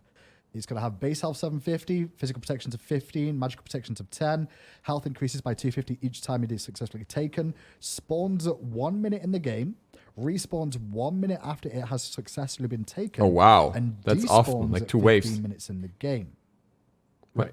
Okay. Yeah, one quick amendment on that. The base health is going to actually be around 300 on Okay. the start, not 750. We still have a whole week of discussion Yeah. and a Sure, whole week about even the until numbers. PTS. Some of these numbers, and when we jump in games, some of the visual feedback will not be completely finished. So it's a neutral mob that you can't kill, but you can take. So you're basically giving It doesn't deal damage as a damage. tribute. Right. So it's just going to take damage from it. You just attack it. Yep. Then, once you have secured this for your team, once active, the first team that deals enough damage to the totem will have all of their tower areas empowered. Allied gods that step into the empowered jungle tower starts area on receive a solo buff. again. The buff at the moment I've got down here is 5% movement speed, 1 minute. 25 MP5, plus 25 gold to each team That happens member as soon as it's killed. when it's taken. Yeah. Okay. Buff lasts for 10 seconds when leaving the volume, and empowered tower area lasts a minute. So after you take this objective, if you secure it, it spawns in the first minute, and once you've secured it with enough damage, your team will get movement speed around your towers, MP5 around your towers, and your team all gets 25 Gs each. Yep, so we just saw There that you right go. now. And as you can see, it's got a cool little meter, a material that grows up it as you deal enough damage. And then when you successfully complete that, everyone in your team will immediately get the gold, and all of your towers will get that glow area where you can step into it for bonus movement speed and mana regeneration. All your towers, your phoenixes as well. So really what this is cool is it allows the solo laner to carry other lanes. So even if your duo and mid are struggling, you can win Oh wow, solo, this lasts quite a while. or you can have your jungler make more How long does rotations this over last here for? to help you win solo 10 and help seconds, take I would this say? objective to help your other lanes. So it Wow. despawns at 15 minutes, it says here as well. So I'm just Wow. looking at the maths of this, like technically, how many times could you? Ooh, technically this is I gonna mean, be 15, but that's impossible really because you need some time, so more like 14 or 13 times. support sets in solo now, hey? Well, no, I guess you have to cut that in half because it's 1 minute Yeah, so a on. minute And- despawn as well, right? No, it's if you kill it active and immediately then it off spawns cooldown, again. it's 1 minute and then it resets again. So if you kill it immediately perfectly over time, you could get it 10 plus times. Okay. It's no one has done that in playtesting. Yeah, we yet. don't see that. I'm No one sure has the done that. fans at home will find a way to get 10, and I'm You're excited really to see gonna it. have to hyper clear that wave. But this is one of the things you guys have been looking at for season 6 in terms of trying to adjust. That's the solo lane, interesting. making it not I like a, it. Let's just sit. In This one might be and broken, Trying to but it's promote active interesting. play. So, And yeah, this is a completely new objective. Yeah, Caps is showing it off over here is that it's not the first person who finishes the objective. Each team has their own gauge that their own damage amount that they're trying to fill to. So right now Caps is switching between the different teams because you can't just kill steal this objective. You actually need to do the full damage to this objective to secure it for your team. Okay, so you can't just walk in last hit and go, no, son, I'm Yeah, gonna exactly. get Right. this Each now. team has to deal the complete amount of damage, and they just get to choose their time. It's a Whoa. race. It's a real, true DPS race, as if it had 2 different health bars. Pon, do you feel this sort of objective This over is here so will bring cool. junglers over here more often too, potentially? So I think it really just depends on what you want to value as a jungler. Right now, you can go to help your solo lane if you feel like that's going to be valuable. You can go take their blue. This is a nice thing to take on the way. I don't see it being something that I necessarily want to go there all the time and go take. But if I'm over there, it's a nice bonus thing that we can go for. I think this really I don't know, gold is for the entire the solo laner who's winning, who's team pushing up their opponent. and movement If they're speed going to and play blue. the passive playstyle, I'm going to get some additional benefit and share that benefit with my I team. don't know. I like so in that. theory, I mean, if you get the 10, right? If you secure this 10 times and you get 25 gold each time, 250. You were giving each of your teammates 250, which means solo Times lane can make a 5. really big impact. That's a lot of gold. Or just individually. So we 250, wanted to give right? you Like- something small here. One Yeah. key thing is we didn't want to just directly snowball the solo lane. No so that's XP. just giving it more no XP XP. is really dangerous. But it's shared. Like when we had the old days of fire elementals and things like that. That Sure. just makes the solo laner snowball real hard. True. Here, this buffs the other lanes and it does 2 things. It gives them a little buff up front with the gold bonus, and it gives a tactical advantage. So you can actually, if you're pushed under your own tower, you get some bonus help there. If you make some rotations and you make that smart play to rove through your tower on the way, you can make some other plays. We're trying to keep a theme of the season 5 changes is to not just give people in a conquest match just plain flat stats. Right. For objectives, we want people to have to make plays and make decisions And based off of their tactical advantage. Makes that special. That was foreshadowing. kind of something we've said about. Well, that was something that was the goal behind the Pyromancer and the Oracles Yeah. as well. Yeah. Instead of just giving people, oh, now you just deal more damage to all your enemies forever, like Fire Giant buff again. We wanted to give other tactical advantages, more unique ways to win Conquest. And Yep. talking, then we can move on. Only something else No, to I say? actually did have one thing to Sure. say because that area as well. We before in season 5, yeah. there was actually 2 gaps in the wall there for solo Yeah. lane. I did want to just make sure for we also have only now 1 gap by the Totem of Ku area, which does change the dynamic of the So solo the lane. a little bit. entrances and exits to the solo lane are different geographically now. oh, I didn't see that. I didn't know. So I Because it want to was see that again. 4 before? It was 4 Yeah, before. 1, 2, And 3, now 4. it's Now it's 3. 3. Okay. So we lost one of those areas, but at the same time, we gained the top. Right, it's more in the Okay. center of the lane. We talked about a couple of other things too. We're going to move on to them now. Gold Fury changes. Now, this is going to be a big one because there's going to be 2 additional Gold Furies added doing to the it. game. Not at the same time. Don't worry. It's not going to be that wild. 3 They're Gold going to be Furies. on a rotation. That's from what I right. understand between this. The new 2 additional forms are Oni Gold Fury and Mayan Gold Fury. The Let's first go. one will always be the base Gold Fury that you're used to, know and love, and each spawn will randomly be chosen from the other 2 Furies, and it'll avoid repeats. So, for example, if you get Gold Fury at the start, it'll be Oni or Mayan next, and if Oni comes up, then it'll be Mayan or Gold Fury. It won't be going back to the same one again. Let's have a look at some of the artwork for these, and this is the Oni one. We'll break down the Oni Fury first of all. The Oni Fury provides the following rewards. On There the he next is. round of minions spawned, All minions in all 3 of the lanes will gain bonus damage increased to 150%, bonus health increased by 50%, physical protection increased 50, and magical protection increased 60. To break that down for me, boys and gents, what is the fire There's still minions? mitigations, Is it a right? fire minion wave that? It's like a fire minion's different to those in terms It's of stats? empowered minion waves for sure. So it's different. Yes. It's definitely different. It can stack on fire minion waves as well. What? So a fire minion wave get empowered by could be fire coming minions. down the lane. Oh, that's with this sick. empowered- Late game You push with what? the Gold Fury. We just finished a playtest where we did something close to that. No Yeah, way. we did finish a playtest just now where there was actually a lot of these Oni minions that were taking down the Titan. So to break down those stats a little bit more for the fans that don't know, like the base stats of a minion wave versus a fire minion wave, right? Where would these fall in terms of like their damage output and their push power? Is it as stronger than a fire minion wave, equal to a fire minion wave? No, they're somewhere in between. Yeah, So right in the they're middle. not Fire as waves strong are as fire really waves. tanky. And they get true mitigations, which in this case is going to be more powerful than the flat. Fire minions do. Yeah. Yeah. So this can technically be used as a combat mechanic, technically be used as a game ender when you can't get through the siege because we've got fire minions in one lane, but we still can't secure it. Let's just empower the minions through this. One primary goal of this change, besides just making the Gold Fury a little more interesting, was to give the Gold Fury more meaningful changes late game. Right. So this one is very impactful late game. Oh, for sure. And you'll see the other one has a more impact to the mid to almost late game, mid to late, whereas this is like late to hyper late still. And this one's good all the time. Gold just itself is mostly only good early. Right. And at a certain point, it kind of becomes useless.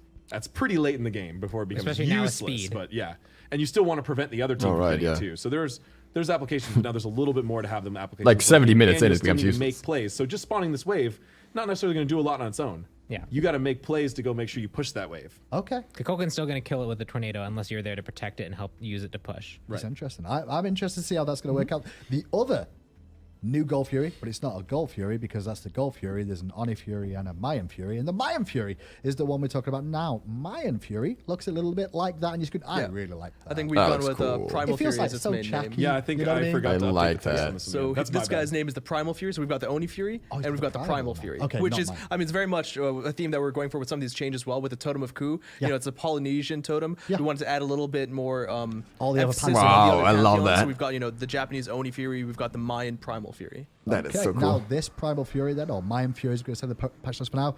The Mayan Fury provides the following rewards on killing. All gods on the killing team gain 5% increased damage to jungle camps and bosses. And this stacks. Is this What? permanently? It is permanent. Stacks up to 3 times. So if you secure 3 of these, your whole team is getting 15% bonus damage to jungle camps and to Fire Giant. Another Gold Fury. So yes. Oni gives you What a Furies. lane advantage, Mayan gives you jungle advantage, and gold gives you gold. And gold gives you advantage. Right. That's kind of And, what you interesting. can actually see here, we actually added some pots as well into the geometry, and those will indicate. I don't know if this is straight from League of so those will Legends, but it's indicate cool. The permanent buff. So right now you can see that one team has 1 stack of this buff. Is that what the pots are? Yes. And we also are going to be the Gold Fury itself will show you which, as soon as it's killed, you will see the icon there, which will let you identify what the next Fury is going to be. So the players are going to actually know why. You'll it's need to coming go up. check at a pit. Gold's Sure, going to be but a lot they more can walk interesting up to than the pit just and go, hey gold. guys, the Primal Fury is coming up next. Right. Yes. And then be ready for that. if you And wanna your get team might be like, oh, I don't really care about that one. Like our jungle Fury is fine or whatever. Let's pressure Fire Giant side or something like that. Okay. But some people might be, oh man, Oni's up and it's late game and we have Fire Wave. If we get an Oni wave with fire, this would be At that huge. point, you That's might something as well we should be take it. checking. And you can make different plays. I mean, it stacks up to 3. 15% is a huge. I mean, 10's still good if you can get 2 of them. Yeah. Right. So it's not going to be too bad. And then longer games there. So that's the Mayan Fury. Now, Gold Fury changes overall. Just want to go over a few things real quick. These Furies provide decreased gold rewards. Also give unique bonuses to the team who slays them, obviously. Yep. The decreased base gold reward on a Gold Fury would be 150 gold you get. You're only going to get 115 gold for killing these ones. You're also going to get decreased gold increase per minute of these. The Gold Fury would be 6. These are going to be 5 that you get per spawn. And their XP reward is consistent with the Gold Fury, however. Correct. So they're going to be worth less gold, obviously, because it's called the Still Gold very Fury, worth it. But the other Furies will have those effects and Right. give you less gold. The other two are worth a little less gold. But the experience stays the same. Yes. Correct. between the three. That's all our Gold Furies. Okay, I mean, I'm excited to see how those work out. And the RNG, could you explain why the RNG, by the way? Like, why was it selected to be RNG? It's calculated RNG, so there's a 50-50, so you get no repeats. Right. We discussed this a lot internally. We still might evaluate the idea of doing a scripted order, so it's always 1, 2, 3, 1, 2, 3, 1, 2, 3. That's possible as well. But we wanted people to have to identify and make decisions around what's spawning next. It's still not too bad because of the fact that you can just go up and see it. I think like it's if fair. you just spawn, More interesting. we didn't know, and then you're like, oh, it's No, the you can one tell we don't as soon want, as one you know? dies, Yeah. the whole time it's dead and respawning, and while it's alive, you can check any time to see what Fury it is. Cool. Moving on then from the Fury side back to the solo side of the map a little bit more to the Fire Giant is the next on the list, and Fire Giant has had a couple of changes too. Fire Giant and Enhanced Fire Giant will now use Magma Pool. They're back. Yes, They are back. Familiar ability. They're a little different, but There they're will back. be a 1 second warning. I deployable always liked them under better. each god in the area of these magma pools. After the warning, Don't the give them a area will warning. become damaging magma. Yep. Yep. Don't read all that. I'm not going to Learn the rotation. Don't give them a warning. the Come on. That's actually the combo. I guess it's good for new players. This is how it attacks in order. Yeah. Yeah. We listed Why all. are we telling people that? Oh, why not? We That's like. the fun of them learning of like dodge, duck, dip, dive, So weave, we right? listed Like, out the don't tell full 'em. Fire Giant attack rotation to show you when he'll use the pools, and this is something we still might be making some changes to, but Okay. we're cutting out some attacks to make him sure he uses the pools sooner. So pools will be put into the kit alongside the other abilities he already had. Enhanced Fire Giant, however, has had his base health increased. It was 6,000. It's now going to be 7,000. And the protections of the Enhanced Fire Giant are also going to increase.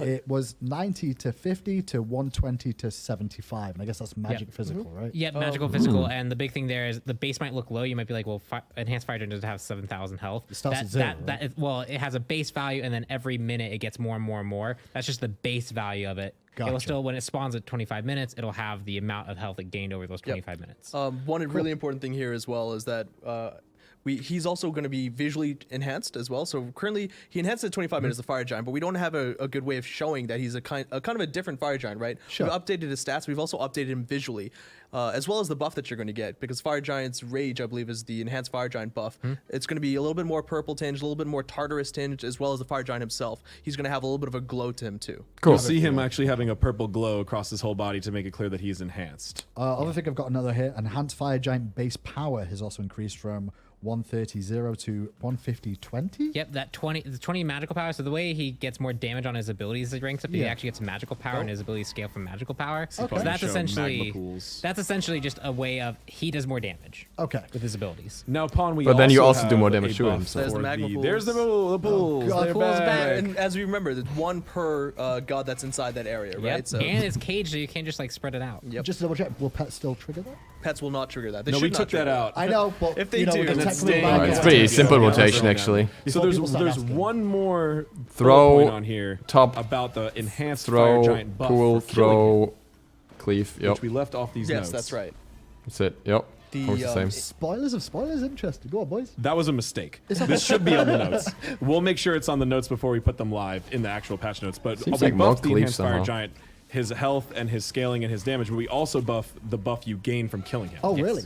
We're trying to increase the end game, the speed at which you can end a game after slaying the enhanced Fire Giant. This is hyper late game. Okay. We increased it to interact with structures a little bit differently. Yes. It's going to make you deal a little more damage to structures than it used to, and Okay. structures deal less damage to you as well. Once More now turnaround the enhanced potential, Fire eh? Giant buff, you will ignore some of the backdoor protections that are on towers Oh. and phoenixes. So that means if a minion wave dies very quickly, if you don't manage to get the Oni enhanced buffs, you can actually stay inside the structures and actually deal a little bit more damage than that 50% mitigation that backdoor protection usually prevents you from. Gotcha. And that'll be in the patch notes after the show. Yes. so Yes. when it fully comes out. Okay. That's it on the Fire Giant. We've still got a couple more things to go through. It's going to be jungle balance overall here. Don't read it. Don't read it. It's a Just lot. let Pawn explain it. Explain to me why we're going through these numbers here. What's changed in the jungle overall? So quick TLDR is we want to keep their level 1 roughly the same, but as they progress through the game, people's builds generally outscaled their health. Right. And so you got to a situation where even without Assassin's Blessing, you were just throwing an ability at a camp and it was dying. Yeah. So we are giving it more health per level so that it's going to keep pace better with characters or God's damage. as they get their build higher and higher. As well as we've also given them base magical protection. They had no base magical protection. Really? So that lets some ability users really like excessively kill them too quickly. Yeah. So now they have a little bit of base so that they're more reliably tanky across like all the different gods in the game. These are kind of mini objectives in the late game. Yeah. And when we're watching pro play and stuff like that, fights can break out around them. And when they die in one hit, nothing fun really happens around them. It's right? just I was too late. This is going to slow down the now clear for we all want to junglers. see that more As a often. side That's effect. why we're going to buff them in the late game, make them a little And more that tanky. affects small harpies, large harpies, It buff affects holders, every jungle camp. buff minis, oracles, Really? and the Gold Fury. The Gold Fury had some adjustments made to it. Those are separate, Right. Really balancing. Those changes are largely towards just making sure its difficulty curve is appropriate. There's some Seems so cases where it unnecessary wasn't because getting enough jungle for protection so like that the first people time in a long could slow time it feels effectively. like its damage didn't really scale with the game, and so like not there's over a the certain top, but point where also it not just became underpowered in unthreatening terms of farming. completely, where it should Okay. have some form of threatening. Like it should be able to threaten players. See when at it the starts end of the scaling. game. So at base level, all those jungle balance changes are telling me that like as the game continues to progress, these camps will try and scale Yeah. to Right. stay consistent. Should Okay. just feel better across Yeah. the board. They really feel super squishy right now, especially when the mid-late game. Yep. That's jungle balance. You can read all the information of all those exact tweaks on those Yeah, numbers small there. harpies, large harpies, buff holders, buff minis, oracles, gold fury. It's a lot of balance changes. Yeah. Sure. That we don't want to read all the numbers to right now. I'm used to it at this point. It's fine. Yeah. Towers and phoenixes is the last thing I've got down here. These structures now have a visual effect on them if backdoor protections are currently active on the structure. Oh, cool. Yes. Yay! It's finally time. Just to help people understand that system a little bit better, there's a little like beams of energy rising Cool. up around the tower. So you can tell whether it's got That's backdoor neat. protections there or not. quality And of you life see when there. minions come in, that'll go away. And Yo. we did actually make one other change to this functionality because it had a weird rule around it, which was if minions come into range and you're in range and fighting it, backdoor protections drop. If all minions died, the backdoor protection would stay dropped for a few seconds. Now it'll actually stay dropped as long as you remain in combat. If you're willing to commit your health pool to trying to kill that, it's going to stay down Wow. until you actually leave. And then once you That's leave, cool. it resets. Yep. So, Okay. and that'll all be visually conveyed. You'll be able to see that little thing at the base. That's to indicate. it If has the tank holds it, then they can keep protections. the That's gone, protections you down can deal full forever. damage to it. That's Almost. a big buff in a weird way. You like still if- have to push a whole wave there Sure, and but be there if at a the time. guardian You gets a can't true minion, backdoor. Yeah. if a guardian gets a minion into the tower range, it goes, all right, guys, I can tank it now. We've got backdoor protection Yeah. removed. That's Wow. a boost to pushing You on could. towers, right? Okay. Yeah. That We have some other small visual updates, as you'll see. We'll be bringing out those more. Don't even show need a little the bit more enhanced as we FG get buff closer then, to the PTS unless that patch. stacks. We'll be showing that on social media and the updated patch notes. Like we're doing season 6 in a bunch of pieces, right? So we still have Q&A tomorrow. We have another show. So a lot of our visuals aren't completely yet. Like we also have an indicator for the Oracle Ward. Yeah, we have an indicator We for have the a- area of the Oracle. Indicator Ward. for the exact radius of what the enemy can see. Yep. Oh. Or Nice. the ally can see when you take that ward. So you can kind of sneak through the Gold Fury pit more effectively now because you know where I like not that. to go to That's- be Yeah. seen, which There's, is really fun. There's a brazier by the Pyromancer now that indicates when a team has the Pyromancer buff because currently there is no way of knowing whether that buff is still active for enemies. Similar so to the that's there. torches by the Yeah. Gold Furies. Yep. So, Wow, yeah, that's- we're adding a bunch that's more helpful. stuff like that. So keep an I eye like- out for I like as that we get visual closer to clarity. Launch day. So, with everything we've got through today, that is it for what we've got on items, gods, and map changes. We did it. Gentlemen, though, you guys tomorrow, right, are doing a Q&A, Oh, we're back? Yes. I believe. Yeah, so tomorrow How is okay, this we're back. Q&A going on tomorrow? Just so people at home know what's involved and we're how they going can to get hop involved. in a stream room. We're Okay. going to be looking at chat and things you liked about today, disliked, things you want to know more about. What the heck were you thinking when you did this? Explain more We want to detail, yeah. explain that. We want to show off our reasoning. Yep. And we also want to maybe look at some possibilities of changing a few things. Maybe the way the notes written today are not set in stone. Sure. Nothing is perfect. Yep. Balance is an art. So if we want to talk to the community, talk to the pros, talk to players, experts on certain gods, certain experiences who can share information with us to push us in different directions, we're going to be open to that too. Okay, Yep. cool. And that's tomorrow, 3 till 5. And there's Same one place, more same exciting time. thing tomorrow that we're also going to do. We're going to go into the details of Merlin's ultimate. Yes, that's right. You're going to show that tomorrow? We're not going to show it. talk about it. Wait, I thought the stance swap. So the Because stance swap is the Merlin has ultimate. been, we gave a little bit of information that he's a unique stance changer with 3 stances. Yes. We've seen the thread where people were trying to listed hundreds of different ways Yeah, which it's we pretty could exciting. make this stance changing different. And I think they did finally get somewhere They on that got list. one very, very Was close. at least very close, if not correct. So we want to talk about that, reveal that, make that known before we show off Merlin next week on the final 6-1 patch show. PTS, you said, is looking at next Tuesday.